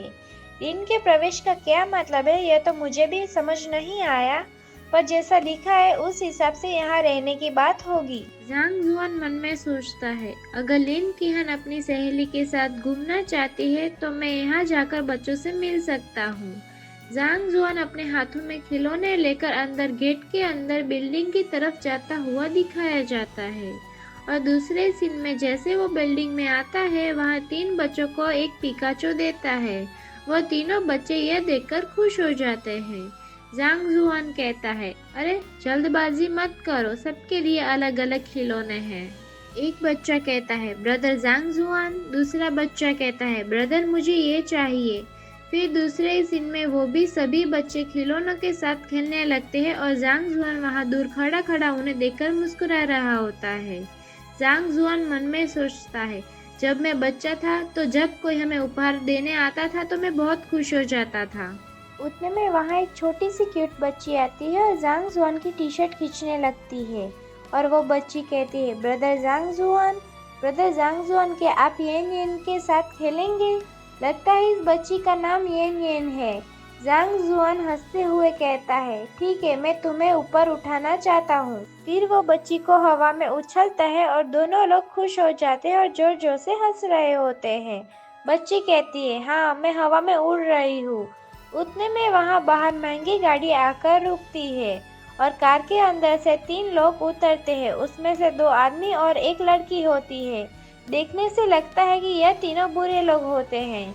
2 खड़ूस बॉडीगार्ड और उनकी अमीर और गुस्से वाली मालकिन, जो इन बच्चों को परेशान करने आई है और दूसरे ही बच्ची ने आते हुए देख लेती है और उनकी तरफ इशारा करती है और जांग जुआन से कहती है, ये बुरे लोग येन के घर को बर्बाद करना चाहते हैं। जांग जुआन कहता है, क्या सच में बर्बाद करना चाहते हैं? ऐसा कह के जांग जुआन उस बच्ची को नीचे उतारता है और गार्डन की तरफ भागते हुए जाता है, जहाँ शायद वह लोग बैठकर बात कर रहे होते हैं। जांग जुआन कहता है, डीन, क्या यहाँ सब कुछ ठीक है? वहाँ पर गार्डन के बीच में एक बैठने की जगह होती है। एक बूढ़ी महिला होती है जिसे जांग जुआन डीन चुई कह के बुला रहा होता है और वह बुरी लोगों की लीडर लड़की होती है। उस लड़की का नाम किन रू होता है। किन रू डीन से कहती है, अब चिंता मत करो, मैं उन लोगों से फिर से बात करने की कोशिश करूंगी। ऐसा कह के वह लड़की चली जाती है और जांग जुआन वहाँ पर डीन के पास बैठ जाता है। डीन चुई जांग जुआन से कहती है, लोगों की वह टीम किसी रिसोर्ट ग्रुप से आती है। आसपास की सारी जमीन उन्होंने खरीद ली है। अधिकारियों ने उनसे यहाँ नया कंस्ट्रक्शन शुरू करने से पहले एक नया कल्याण ग्रुप बनाने को कहा है, लेकिन बेईमान व्यापारियों के उस समूह ने एक केमिकल डिस्चार्ज प्लांट के बगल में नया कल्याण ग्रुप बनाया है। मैं इन बेचारे बच्चों को वहाँ कैसे ले जा सकती हूँ? डीन फिर से जांग जुआन से कहती है, मेरे बच्चे, क्या तुम्हें याद है कि मैंने तुम्हें एक अच्छे व्यक्ति के बारे में बताया था जो कल्याणकारी गुरु को मुफ्त में सब्सिडी देता है? ऐसा कहते हुए वो जांग जुआन के सर पर हाथ रखती है और जांग जुआन स्माइल देता है। जांग जुआन डीन से कहता है, खैर, मैं हमेशा सोचता था कि वो कौन था। डीन जांग जुआन से कहती है, ये मिस किन है, उन्होंने पिछले 5 सालों में हमारी बहुत मदद की है। उसी समय दिखाया जाता है कि अभी तक किन रू गेट के पास तक पहुंची हुई दिखाई जाती है। डीन जांग जुआन से कहती है, लेकिन इस बार यह असहाय थी। जांग जुआन कहता है, मैं उसका साथ दूंगा। ऐसा कहते हुए जांग जुआन खड़ा हो जाता है। डीन जांग जुआन से कहती है, जांग जुआन रुक जाओ, ये बेकार है। जांग जुआन कहता है, मुझे कम से कम आजमाना चाहिए। मुस्कुराते हुए ऐसा कहते हुए जाने लगता है। लंबे बाल वाला आदमी कहता है, मिस किन, इन अनाथ बच्चों का जीवन और मृत्यु हमारे पदों के लिए कोई मायने नहीं रखता। इनके जन्म के लिए उन्हें ही दोषी ठहराओ।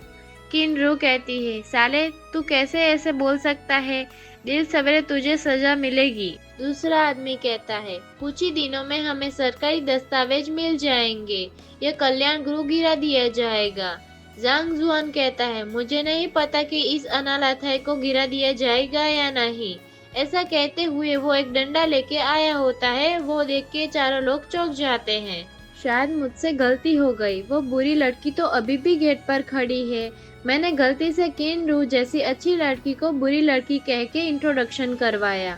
जांग जुआन गुस्से में कहता है, लेकिन अगर तुम अभी भी नहीं गए तो मुझे यकीन है कि मैं तुम्हें सबको पीटूंगा। फिर उनके सामने डंडा रख के उनको डराता है और वो लोग बहुत ही ज्यादा डर जाते हैं और कार में बैठकर भागने की कोशिश करने लगते हैं। लंबे बाल वाला आदमी कहता है, तुम्हें देर सवेरे यहाँ से निकलना ही होगा। लंबे बाल वाला आदमी कहता है, चलो जल्दी भागो यहाँ से। और फिर वो तीनों गाड़ी लेकर चले जाते हैं। और फिर जांग जुआन डंडा फेंक के किन की तरफ मुस्कुराते हुए कहता है, मिस किन, क्या आप ठीक है? किन रू कहती है, क्या? शुरू में ही दिखाया जाता है कि वह कमीने लोग अपनी कार लेकर फुल स्पीड में भाग जाते हैं। लाल बाल वाली छोटी लड़की कहती है, ब्रदर जांग जुआन ने बुरे लोगों को भगा दिया है। आप तो बहुत अद्भुत है ब्रदर जांग जुआन। सीन बदलता है और दिखाया जाता है कि किन रू और जांग जुआन अभी भी गेट पर खड़े होते हैं। किन रू जांग जुआन से कहती है, लेकिन फिर भी जब तक रिसोर्ट प्रोजेक्ट अस्तित्व में है वे देर सवेरे वापस आ ही जाएंगे। जांग जुआन किन रू से कहता है, मिस किन, क्या आप व्यापारी नहीं हैं? मेरे पास इस समस्या का आसान समाधान है।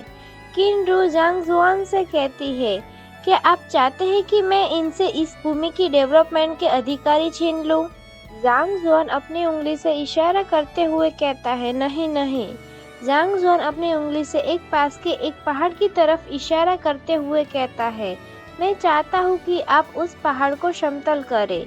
किन रू चौंककर कहती है, क्या मैं उस पहाड़ को समतल करूं?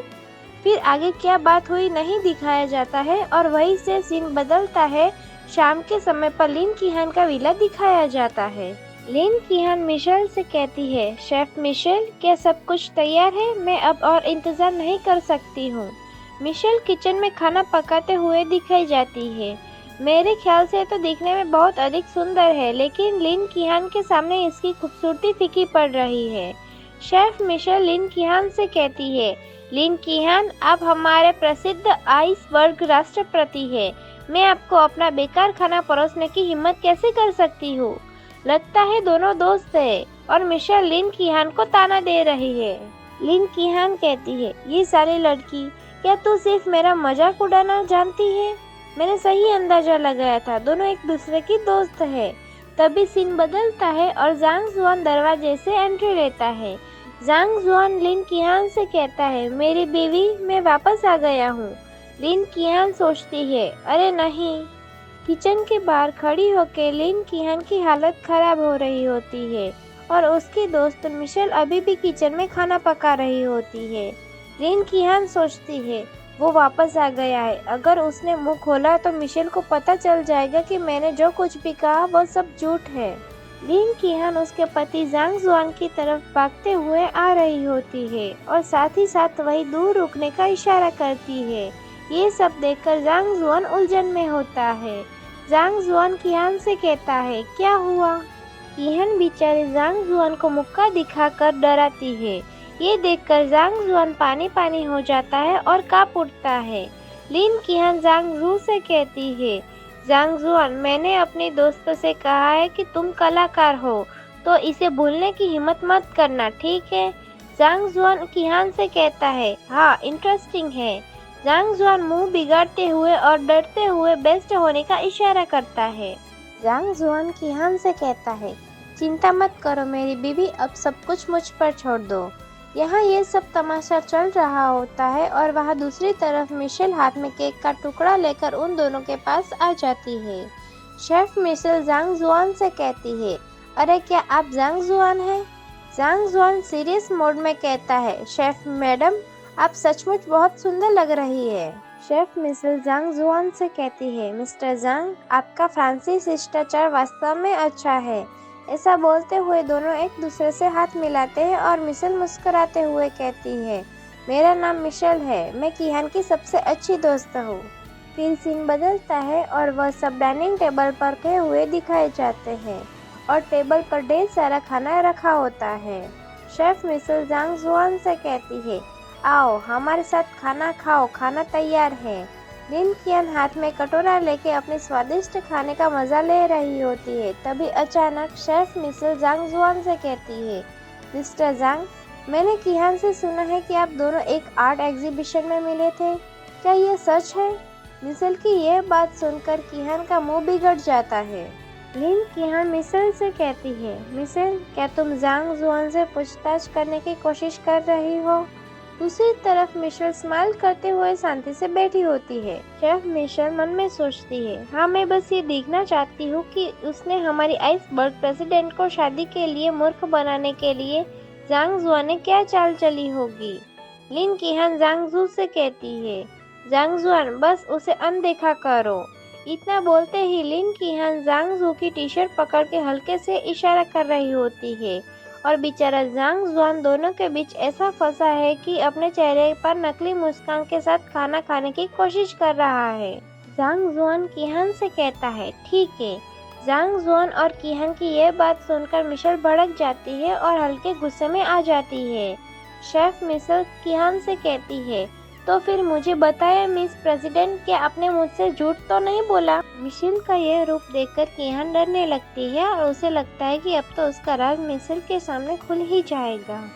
लिन कीहान मिशेल से कहती है, बिल्कुल नहीं। लिन कीहान फिर से मिशेल से कहती है, हम दोनों मिले। लिन कीहान अपनी बात पूरी कर पाती उससे पहले ही जांग जुआन मिशेल से कहता है, हम दोनों तो एग्जीबिशन ऑफ मास्टर फिल्म में मिले थे। उस समय हम सभी अर्ली मॉर्निंग ब्रेकफास्ट पेंटिंग की ओर आकर्षित हुए थे और अलग अलग राय रखी थी। पेंटिंग में वह लड़की शांति के लिए तरसती है, लेकिन मैंने पुरुषों और मास्टर की आंखों में भावना की प्रशंसा देखी है। जांग जुआन के जवाब के बाद भी हम देख सकते हैं कि कीहान अभी भी डरी हुई होती है, लेकिन फिर जांग जुआन कीहान के करीब आते हुए कीहान की आंखों में देखते हुए कहता है, हम दोनों तब से एक दूसरे को जानते हैं।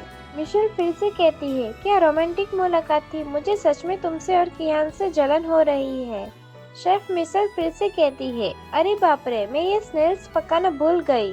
ऐसा कहते ही वो चौंकर खड़ी हो जाती है और दोनों पति पत्नी अभी भी वही डाइनिंग टेबल पर बैठे होते हैं। दूसरे सीन में दिखाया जाता है कि वह भागकर किचन की तरफ चली गई होती है और यहाँ टेबल पर कीहान चौंकते हुए और शक के साथ अपने पति को देखती है। लिन कीहान जांग जू से कहती है, आपको उस पेंटिंग के बारे में कैसे पता चला। जांग जुआन लिन कीहान से कहता है, मुझे अपनी पत्नी से कुछ भी छुपाना नहीं चाहिए, देखो मैंने गूगल पर सर्च किया था। लिन कीहान जांग जू से कहती है, अच्छा काम किया। इससे ही फिर दोनों बेवकूफ़ों की तरह एक दूसरे की तरफ देखकर हंस रहे होते हैं और जांग जुआन मोबाइल दिखा रहा होता है और कीहान थम्स अप कर रही होती है। फिर सीन बदलता है और हमें दूर से मिशेल किसी कोने में खड़ी दिखाई जाती है। पास से दिखने पर पता चलता है कि वह कॉल पर किसी से बात कर रही होती है। शेफ मिशेल फोन में किसी से कहती है, लीके, क्या आपको 3 साल पहले फ्रांस की सड़कों पर लगे वांटेड पोस्टर याद है। कॉल की दूसरी तरफ ली कहता है, क्या यह उस व्यक्ति के बारे में है जिसने फ्रांस की रॉयल राजकुमारी को धोखा दिया।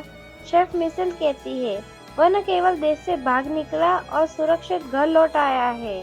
शेफ मिशेल फिर से कहती है, यहाँ तक कि उसने मेरी सबसे अच्छी दोस्त से शादी करने के लिए एक कलाकार की पहचान का भी इस्तेमाल किया है। मिशेल स्नेल से बनी कोई नई डिश लेकर डाइनिंग टेबल के पास आती है। मिशेल कहती है, कीहान, मिस्टर जांग, ये चीज़ ज़रूर चखना चाहिए, शायद ये आपको बहुत पसंद आएगा। फिर मिशेल उन स्नेल से बनी नई डिश को जांग जुआन और कीहान के सामने टेबल पर रखती है। दूसरी तरफ वह दोनों अभी भी खाना खा रहे होते हैं। मिशेल सोचती है, मैं चुपचाप अपने कीहान को धोखा खाते हुए नहीं देख सकती हूँ, मुझे इस कमीने को बेनकाब करने का मौका ढूंढना ही होगा। मिशेल कीहान से कहती है, कीहान, मैं आपके साथ कुछ और दिन रहना चाहती हूँ, अगर इससे आपको परेशानी हो रही हो तो मैं माफ़ी चाहती हूँ। ये सुनकर लिन कीहान बहुत ज़्यादा चौंक जाती है। लिन कीहान मिशेल से कहती है, क्या।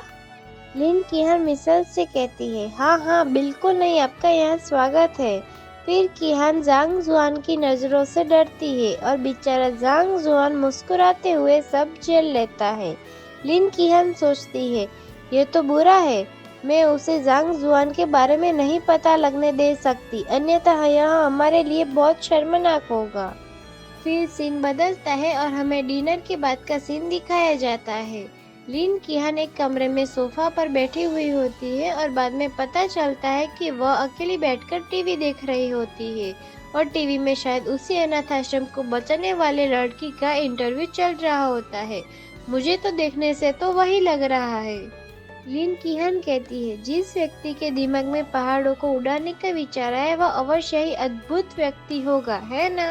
लिन कीहन फिर से कहती है, किनरो के पीछे निश्चित रूप से पेशेवरों की एक टीम है जो उसे निर्णय लेने में मदद करती है। मैंने सही सोचा था, ये टीवी में तो वही किनरो ही है। तभी दूसरे सीन में जांग जुआन घर की काम वाली की तरह कपड़े पहनकर हाथ में कोई बड़ा सा टब लेकर किसी कमरे में जा रहा होता है। जांग जुआन सोचता है, ओ मेरी पत्नी मेरी तारीफ करते हुए इतनी डींगे मारती है कि मुझे बहुत शर्म आती है। ऐसा सोचते हुए वो शर्माता है और शायद उसी कारण उसकी नाक लंबी होती हुई दिखाई जाती है। जांग जुआन लिन कीहान से कहता है, वाह क्या बात है, इससे तो ट्रैफिक की समस्या सॉल्व हो सकती है। क्या यही वजह नहीं है कि हर कोई पहाड़ तोड़ने को मंजूरी दे रहे हैं? ऐसा बोलते हुए वह अपने साथ लाया हुआ टब कियान के पैरों के पास रखता है। लिन कीहान जांग जू से कहती है, तुम्हें तो कुछ भी समझ नहीं आता। फिलहाल जिस रिसोर्ट को बनाने में जैंग जू ट्रेडिंग ने इतना समय लगाया है उसे अब कोई भी अधिकारी समर्थन नहीं मिल रहा है। लिन कीहान फिर से जांग जू से कहती है, फिर उसकी इंडस्ट्री पर निश्चित रूप से किनरू के हैंग युआन ग्रुप का कब्जा हो जाएगा। जांग जुआन कीहान से कहता है, मेरी बीवी तुम तो अद्भुत हो। ऐसा बोलते हुए वह कीहान के पैरों की मालिश शुरू कर देता है। अचानक ही दूसरे सीन में कहीं से मिशेल वहां पर आ जाती है और जांग जुआन को ऐसे पैर पकड़ते हुए देख लेती है। मिशेल कीहान से कहती है, अरे कीहान, इसे तो जांग जुआन आपके पैरों को रौंद देगा। लिन कीहान शर्माते हुए मिशेल से कहती है, जांग जुआ ने कहा है कि वह कुछ एक्यूपॉइंट मसाज करेगा जिससे मुझे मेरी छिपी हुई बीमारी से राहत मिल सकती है। मिशेल कीहान से कहती है, क्या वह सच में एक्यूपॉइंट्स मालिश जानता है? झूठ मत बोलो कीहान। ऐसा बोलते हुए वह जाकर कीहान के पास बैठ जाती है। मिशेल कीहान से फिर से कहती है, मुझे अपने कंधों के आसपास थोड़ा सा दर्द महसूस हो रहा है, क्या आप अपने जांग जुआन से मेरे लिए मालिश करवा सकते हैं? लिन कीहान मिशेल से कहती है, यह बेचारी कीहान अपनी बात पूरी नहीं कर पाती। शुरू में तो थोड़ी अनकंफर्टेबल महसूस करते हुए हिम्मत करके अपने पति के पास जाके हल्की आवाज में कहती है, मेरी हबी, क्या आप कृपया मेरे लिए मिशेल की मालिश कर सकते हैं? जांग जुआन लिन कीहान से कहता है, हाँ जरूर, कोई बात नहीं। सीन कुछ देर बाद का दिखाया जाता है जब जांग जुआन मिशेल के कंधों की मालिश कर रहा होता है। मिशेल सोचती है, छिपी हुई बीमारी से राहत के लिए एक्यूपॉइंट मसाज, क्या बकवास है। क्या यह महिलाओं को लुभाने का एक तरीका नहीं है? मैं उसे तुम्हारा असली चेहरा कीहान को दिखा कर ही रहूंगी, कमीने। जांग जुआन के मसाज के कारण मिशेल को अच्छा लगने लगता है और इसे वह थोड़ी शर्म के कारण लाल हो चुकी होती है। मिशेल कहती है, यह तो बहुत आरामदायक है, वाह क्या बात है। मिशेल सोचती है, यह कैसे संभव है? मेरे कंधों के आसपास जो दर्द महसूस हो रहा था उससे अब सचमुच राहत मिल गई है। कीहान वहां से खड़ी होकर जाने लगती है और अभी भी मिशेल की मसाज चल रही होती है। इन कीहान मिशेल से कहती है, तो फिर जांग जुआन को थोड़ा और आराम करने में मदद करने दीजिए, मैं पहले से सोने के लिए बिस्तर पर जा रही हूँ। मिशेल कीहान से कहती है, हाँ जाओ आगे बढ़ो, तुम्हारे जांग जुआन की मालिश तकनीकी वाकई कमाल की है, मुझे थोड़ी देर उसका आनंद लेने दो। मिशेल सोचती है, कीहान चली गई है, मैं इसे मौके का उपयोग इस झूठे इंसान के असली नेचर को उजागर करने के लिए करूंगी। फिर मिशेल अपना असली रंग दिखाना शुरू करती है तो जांग जुआन पर गंदी नजर डालने लगती है। मिशेल कहती है, जांग जुआन, ये बहुत अच्छा लग रहा है, मुझे ऐसा महसूस हो रहा है कि। फिर मिशेल अपनी बात पूरी करे उससे पहले ही पीछे मुड़कर देख लेती है तो जांग जुआन उसे देख या सुन नहीं रहा होता है। उसकी आंखें बंद होती है और कानों में एयरबड्स लगा के म्यूजिक सुन रहा होता है। मिशेल सोचती है, साले, क्या मैं उसे जरा सा भी आकर्षित नहीं लगती? मेरे धुआंधार हॉट बदन को देख, बेवकूफ। ऐसा सोचते हुए मिशेल इतना गुस्सा हो जाती है और गुस्से के कारण बेकाबू हो जाती है और वहाँ पीछे जांग जुआन अभी भी अपनी मस्ती में होता है। मिशेल कहती है, बहुत हो गया, मालिश बंद करो। फिर मिशेल वहाँ से गुस्से में चली जाती है। जांग जुआन सोचता है, क्या हुआ, वो अचानक इतनी नाराज होके क्यों गई? अचानक ही सीन बदलता है और शायद हमें कुछ समय बाद का सीन दिखाया जाता है जहां जांग जुआन फोन लेकर खड़ा होता है। जांग जुआन कहता है, हेलो डैड। कॉल में से उसके डैड की आवाज आती है। जांग जुआन, कियान से कहो दादाजी चले गए हैं, जल्दी करो और लिन विला के कोर्ट यार्ड में आ जाओ। देखकर ऐसा लगता है कि यह कियान के पिताजी का फोन आया होगा। इस एपिसोड की शुरुआत में ही दूसरे दिन सुबह का सीन दिखाया जाता है जहां सवेरे सवेरे पार्क में कुछ लोग एक जैसे कपड़े पहने हुए साथ मिलकर मार्शल आर्ट की प्रैक्टिस कर रहे होते हैं और जांग जुआन को पीछे पार्क में टहलता हुआ दिखाया जाता है। शायद कुछ समय बाद का सीन दिखाया जाता है जहां जांग जुआन अपने ही धुन में चलते हुए वहां व्हील चेयर पर बैठे एक बुजुर्ग के पास से निकलता है। वह बुजुर्ग जांग जुआन से कहता है, हे यंग मैन, यदि तुम्हें ताइची मार्शल आर्ट पसंद है तो तुम वहां जाकर कुछ अभ्यास कर सकते हो। ये सुनकर जांग जुआन पीछे मुड़कर उस बुजुर्ग व्यक्ति को देखता है और फिर हमें भी दिखाया जाता है कि जांग जुआन उस बुजुर्ग व्यक्ति के पास में आकर खड़ा हो जाता है। जांग जुआन बुजुर्ग व्यक्ति से कहता है, आप तो आसानी से चल सकते हैं, तो फिर आप व्हील चेयर पर क्यों बैठे हैं? जांग जुआन की यह बात सुनकर बुजुर्ग व्यक्ति थोड़ा चौंक जाता है। बुजुर्ग व्यक्ति जांग जुआन से कहता है, ओ भाई, आप मेरे बारे में और क्या देख सकते हैं?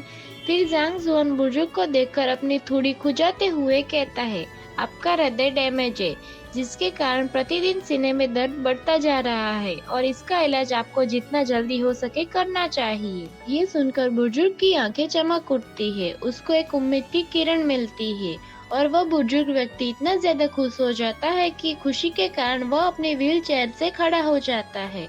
बुजुर्ग व्यक्ति जांग जुआन से कहता है, मेरे एक पुराने मित्र ने मुझसे एक बार कहा था कि उसके अलावा इस दुनिया में केवल एक ही व्यक्ति है जो मेरी बीमारी को आसानी से देखकर पहचान सकता है। बुजुर्ग फिर से जांग जुआन से कहता है, इसका मतलब है कि क्या आप तो वही है, पूरी दुनिया में प्रसिद्ध व चीन के नंबर 1 जीनियस डॉक्टर हदीस। लगता है हदीस चाइना में किसी तरह का उपनाम होता है, लेकिन मैंने इसका ट्रांसलेशन करने की कोशिश की तो मुझे कोई प्रॉपर शब्द नहीं मिला है। चले अब कहानी पर वापस आकर उसे कंटिन्यू करते हैं। जब बुजुर्ग व्यक्ति ये सब बोल रहा होता है तो जांग जुआन अपने शॉर्ट्स की जेब में हाथ डालकर खड़े खड़े हल्की सी स्माइल कर रहा होता है, पर देखने में लगता है कि स्टैंड में खड़ा है और अपनी तारीफ सुनकर उसे मजा आ रहा। जांग जुआन झुककर बुजुर्ग व्यक्ति के कंधे पर हाथ रखते हुए मुस्कुराकर कहता है, अभी मैं थोड़ा जल्दी में हूँ, तो जब हम अगली बार मिलेंगे तो हम आपकी बीमारी के बारे में बात करेंगे। बुजुर्ग व्यक्ति मुस्कुराकर जांग जुआन से कहता है, मैं आपके नियमों को समझता हूँ। बीमारी के इलाज के लिए धन को इतना महत्व नहीं दिया जाता है, केवल भाग्य को ही महत्व दिया जाता है। इतनी बातचीत के बाद फिर कुछ मिनट बाद का सीन दिखाया जाता है। बुजुर्ग व्यक्ति अभी भी वहीं बैठा होता है और जांग जुआन वहाँ से काफी दूर निकल चुका होता है। बुजुर्ग व्यक्ति खुद से कहता है, अप्रत्याशित रूप से प्रतिष्ठित हेड्स एक युवा व्यक्ति है। इनके महान व्यक्तित्व की तुलना में मेरी अपनी युवा पीढ़ी बहुत पीछे रह चुकी है। तभी पीछे से आवाज आती है और बुजुर्ग पीछे मुड़कर देखता है तो पीछे से लिन किहान आवाज दे रही होती है और जल्दी जल्दी में चलकर आ रही होती है। लिन किहान बुजुर्ग से कहती है, दादाजी आप तो यहाँ पर हैं, मैंने आपको कहाँ कहाँ नहीं ढूंढा। यह बुजुर्ग व्यक्ति तो लिन किहान के ही दादाजी है, अभी भी हम इन्हें बुजुर्ग ही कहेंगे ताकि पहचानना आसान हो। लिन किहान बुजुर्ग से कहती है, ऐसे अचानक गायब होने से आप निश्चित रूप से अपने परिवार में हर किसी को चिंतित कर सकते हैं। इसके साथ ही लिन किहान अपने दादाजी को व्हील चेयर पर पकड़कर चलने लगती है और दादाजी हंसने लगते हैं। दादाजी किहान से कहते हैं, घबराने की कोई बात नहीं है, मैं तो बस नजारा देखने आया था। दादाजी फिर से किहान से कहते हैं, वैसे किहान, तुम्हारा पति कहाँ है? तुम उन्हें अपने दादाजी के पास कब लाओगे? ये सुनकर किहान शर्माने लगती है और इसे उसके गाल लाल हो चुके होते हैं। लिन किहान कहती है, क्या? लिन किहान मन में सोचती है, जांग जुआन, वो अपना गुजारा भी नहीं कर सकता, मैं उसे अपने दादाजी के पास कैसे लेकर आ सकती हूँ? लिन किहान बुजुर्ग से कहती है, दादाजी अभी हम इस बारे में बात नहीं करते हैं। बुजुर्ग लिन किहान से कहते हैं, क्या आपको अपने पति के बारे में अपने परिवार को कुछ भी नहीं बताना चाहते हैं? चलो जल्दी से वापस चलते हैं। फिर सीन बदलता है और हमें शाम के समय में किहान का विला बाहर से दिखाया जाता है और उसमें जांग जुआन किसी कमरे के बाहर या फिर विला के बाहर खड़ा हुआ शायद खुद सुन रहा होता है या फिर वहां से गुजरते समय सुनता है। कमरे में से आवाज आती है, लिन कीहान आप बिल्कुल भी इतनी विरासत के लायक नहीं है। जांग जुआन सोचता है, क्या बात हो रही है? और फिर जांग जुआन दरवाजा खोलकर कमरे के अंदर देखता है तो सामने की तरफ लिन कीहान और बाकी सभी दूसरे लोग खड़े खड़े किसी बड़े टॉपिक पर चर्चा कर रहे होते हैं। उनमें से एक लेडी कहती है, लिन वेई, लिन कीहान आप दोनों ने लिन परिवार के रूप में कुछ भी नहीं किया है, बल्कि तुम तो कई बार कंपनी को भारी नुकसान भी पहुंचाया है। लिन कीहान के पास खड़ा हुआ आदमी कहता है, क्या आपको दादाजी के निर्णय पर सवाल उठाने में शर्म नहीं आती? ब्लू ड्रेस वाली लेडी कहती है, तुम तो चुप ही रहो। ब्लू ड्रेस वाली लेडी कहती है, लिन परिवार की बात करते हुए लिन कीहान से कहती है, लिन कीहान अपनी माँ की कब्र पर जाओ और पूछो कि क्या तुम्हारे पास सचमुच लिन परिवार का खून है। लिन कीहान गुस्से में कहती है, आप कहना क्या चाहते हैं? ब्लू ड्रेस वाली लेडी फिर से कहती है, और अपने पिता से पूछो कि जब तुम्हारी माँ का अपहरण हुआ तो उन्होंने कुछ भी किया या नहीं। तभी सुनहरे बालों वाला आदमी कहता है, तुम बार बार कहती हो कि तुम लिन परिवार से हो, लेकिन लगता है तुम कोई और जंगली प्रजाति की हो। तुम अब भी यहाँ लिन परिवार में क्या कर रही हो? वो इतना बोलते ही बेचारा अपनी बात पूरी भी नहीं कर पाता और इसके साथ ही उसके मुंह पे जोर से एक चप्पल आकर लगती है, जिससे उसका मुंह भी टेढ़ा हो चुका होता है। हम तो जानते ही है कि ऐसी हरकत किस व्यक्ति कर सकता है। और दूसरे सीन में पता चलता है कि चप्पल जांग जुआन ने मारी होती है और दूसरा चप्पल निकालने के लिए तैयार होता है। जांग जुआन कहता है, कमीने अभी के अभी मेरी बीवी से माफी मांगो। चप्पल लगने की वजह से सुनहरे बालों वाला आदमी अपने गाल पकड़कर खड़ा होता है और जांग जुआन अपनी दूसरी चप्पल भी हाथ में लेकर मारने के लिए तैयार होता है। जांग जुआन फिर से कहता है, वरना तुम ये मत सोचना कि आज तुम इस दरवाजे से जीवित बाहर निकल सकोगे। यह बात सुनकर ब्लू ड्रेस वाली लेडी शायद अपने पति का कॉलर पकड़ लेती है। अभी यह निश्चित नहीं है कि यह आदमी उसका पति है या नहीं। ब्लू ड्रेस वाली लेडी कहती है, लिन जियान्यू, मेरे बेटे को पीटा गया, तुम्हें मुझे स्पष्टीकरण देना होगा। लिन जियान्यू कहता है, तुम्हारे बेटे ने सबसे पहले बुरी तरह से बोलना शुरू किया था और अगर उसे पीटा गया है तो वह उसकी पिटाई के लायक है। इतना सुनते ही ब्लू ड्रेस वाली लेडी गुस्से में पागल होने लगती है और अपना फोन निकाल लेती है। ब्लू ड्रेस वाली लेडी किसी को फोन में कहती है, पुलिस को बुलाओ, मैं पुलिस को बुलाना चाहती हूँ। तभी लिन कीहान कहती है, यह मेरा यानी कि लिन कीहान का विला है, अगर पुलिस भी आ जाए तो भी इसे आपको ही परेशानी का सामना करना पड़ेगा। ये बात सुनकर ब्लू ड्रेस वाली लेडी कीहान के साथ आमने सामने लड़ने के लिए तैयार हो जाती है। ब्लू ड्रेस वाली लेडी कहती है, वाह वाह लिन कीहान, तुम अपने बड़ों का जरा भी सम्मान नहीं करती हो, तुम्हें जरूर इसका पछतावा होगा। ब्लू ड्रेस वाली लेडी फिर से कहती है, चलो इंतजार करें और देखें, चलो देखते हैं कि क्या होता है। ऐसा कहते हुए वो सुनहरे बालों वाले आदमी का हाथ पकड़कर जाने के लिए चलने लगती है। दरवाजे के पास पहुंचने पर जांग जुआन सुनहरे बालों वाले को गले से पकड़कर कहता है, क्या मैंने कहा कि तुम यहाँ से बाहर जा सकते हो? इस एपिसोड की शुरुआत में ही दिखाया जाता है कि जांग जुआन ने उस सुनहरे बाल वाले को कॉलर से पकड़ रखा होता है और वो ब्लू ड्रेस वाली लेडी उसके पीछे खड़े खड़े ये देखकर चौंक जाती है। सुनहरे बाल वाला लड़का गुस्से में जांग जुआन से कहता है, जांग जुआन तुम क्या कर रहे हो, मुझे जाने दो। ये सुनकर जांग जुआन चप्पल से उसको मुंह पर दूसरे गाल पर जोर से फटकता है और उसके 2 दांत निकलकर हवा में उड़ जाते हैं। और फिर हाथ में चप्पल पकड़े हुए गुस्से में जांग जुआन उसे लिन कीहान से माफी मांगने के लिए कहता है और वो सुनहरे बाल वाला लड़का भी अपना गाल पकड़े हुए जमीन पर बैठे बैठे ये बात सुन रहा होता है और उसके नाक से भी खून निकल रहा होता है। फिर अगले सीन में वो सुनहरे बाल वाला आदमी लिन कीहान के पैरों में जमीन पर घुटने टेककर अपना सिर झुकाकर उसे माफी मांगने लगता है। सुनहरे बाल वाला लड़का कहता है, हाँ हाँ मुझे माफ कर दो, मुझसे गलती हो गई है। फिर सीन बदलता है और कुछ देर बाद का सीन दिखाया जाता है जहां वो ब्लू ड्रेस वाली लेडी अपने सुनहरे बाल वाले बेटे को लेकर जाने लगती है। दूसरी तरफ जांग जुआन और लिन कीहान आपस में बात कर रहे होते हैं और अभी भी जांग जुआन ने अपने हाथों से चप्पल को नीचे नहीं रखा होता है। लिन कीहान जांग जू से कहती है, थैंक यू। जांग जुआन लिन कीहान से कहता है, तुम मेरी बीवी हो, क्या तुम्हारी रक्षा करना मेरा कर्तव्य नहीं है? वहाँ खड़े बाकी के लोग ये सब चीजें देखकर डर रहे होते हैं और अपने चेहरे पर झूठी मुस्कान लाते हैं। ग्रीन ड्रेस वाली लेडी लिन किहान से कहती है, किहान हम अगली बार मिलेंगे तब बात करेंगे, गुड बाय किहान। लिन चुन सोचता है यह आदमी बहुत क्रूर है, हमें जल्दी से यहाँ से निकल जाना चाहिए। फिर वो लोग वहाँ से जाने लगते हैं और जांग जुआन अपने बीवी किहान और एक दूसरे आदमी के साथ सभी वही खड़े होते हैं। लिन किहान जांग जू से कहती है, जांग जुआन प्लीज क्या आप मेरे साथ आ सकते हैं। जांग जुआन लिन किहान से कहता है, हाँ जरूर।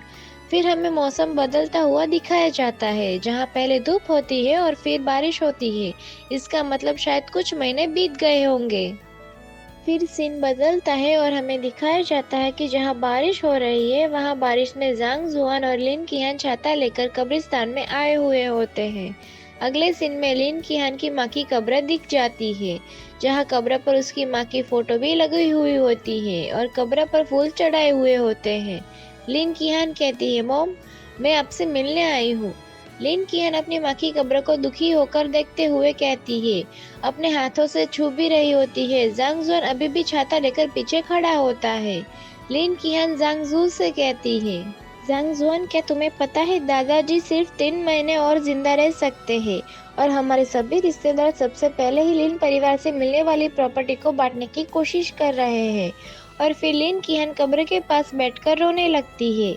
लिन किहान जांग जू से कहती है, अभी मेरी हालत ऐसी है कि मैं एक पतली बर्फ पर चढ़ रही हूँ, अगर मैं एक भी गलती करूँ तो मुझे नरक में धकेल दिया जाएगा। फिर अगले दिन में जांग जुआन बारिश में खुद को भिगा कर लिन किहान पर छाता लगाकर खड़ा होता है। जांग जुआन लिन किहान से कहता है, यदि आप खुद पर इतना बोझ महसूस कर रहे हैं तो क्या आप सब कुछ छोड़ नहीं सकते। लिन किहान जांग जू से कहती है, क्या तुम्हें लगता है कि मैं ये सब छोड़ना नहीं चाहती। लिन किहान फिर से जांग जू से कहती है, इन सब लोगों को बस पैसे से मतलब है, कंपनी से जरा सा भी मतलब नहीं है। अगर लिन परिवार इनके हाथ लग गया तो बस एक ही रास्ता बचेगा। अगले सीन में जांग जुआन छाते को एक तरफ फेंककर लिन किहान को गले लगा लेता है।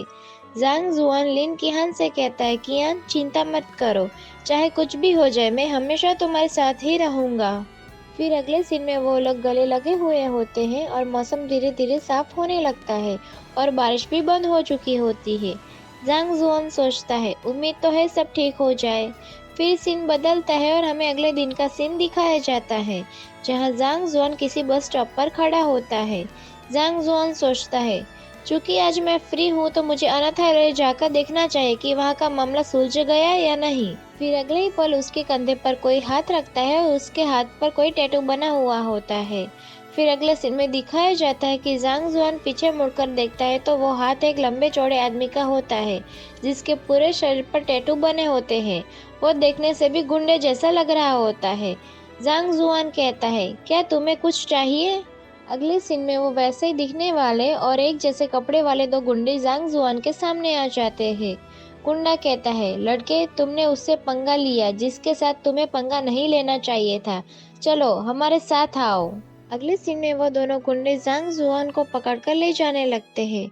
यह जांग जुआन हरकतें करते हुए उन गुंडों के साथ जाता है कि यह देखकर वहां खड़े दूसरे लोग भी चौंक जाते हैं।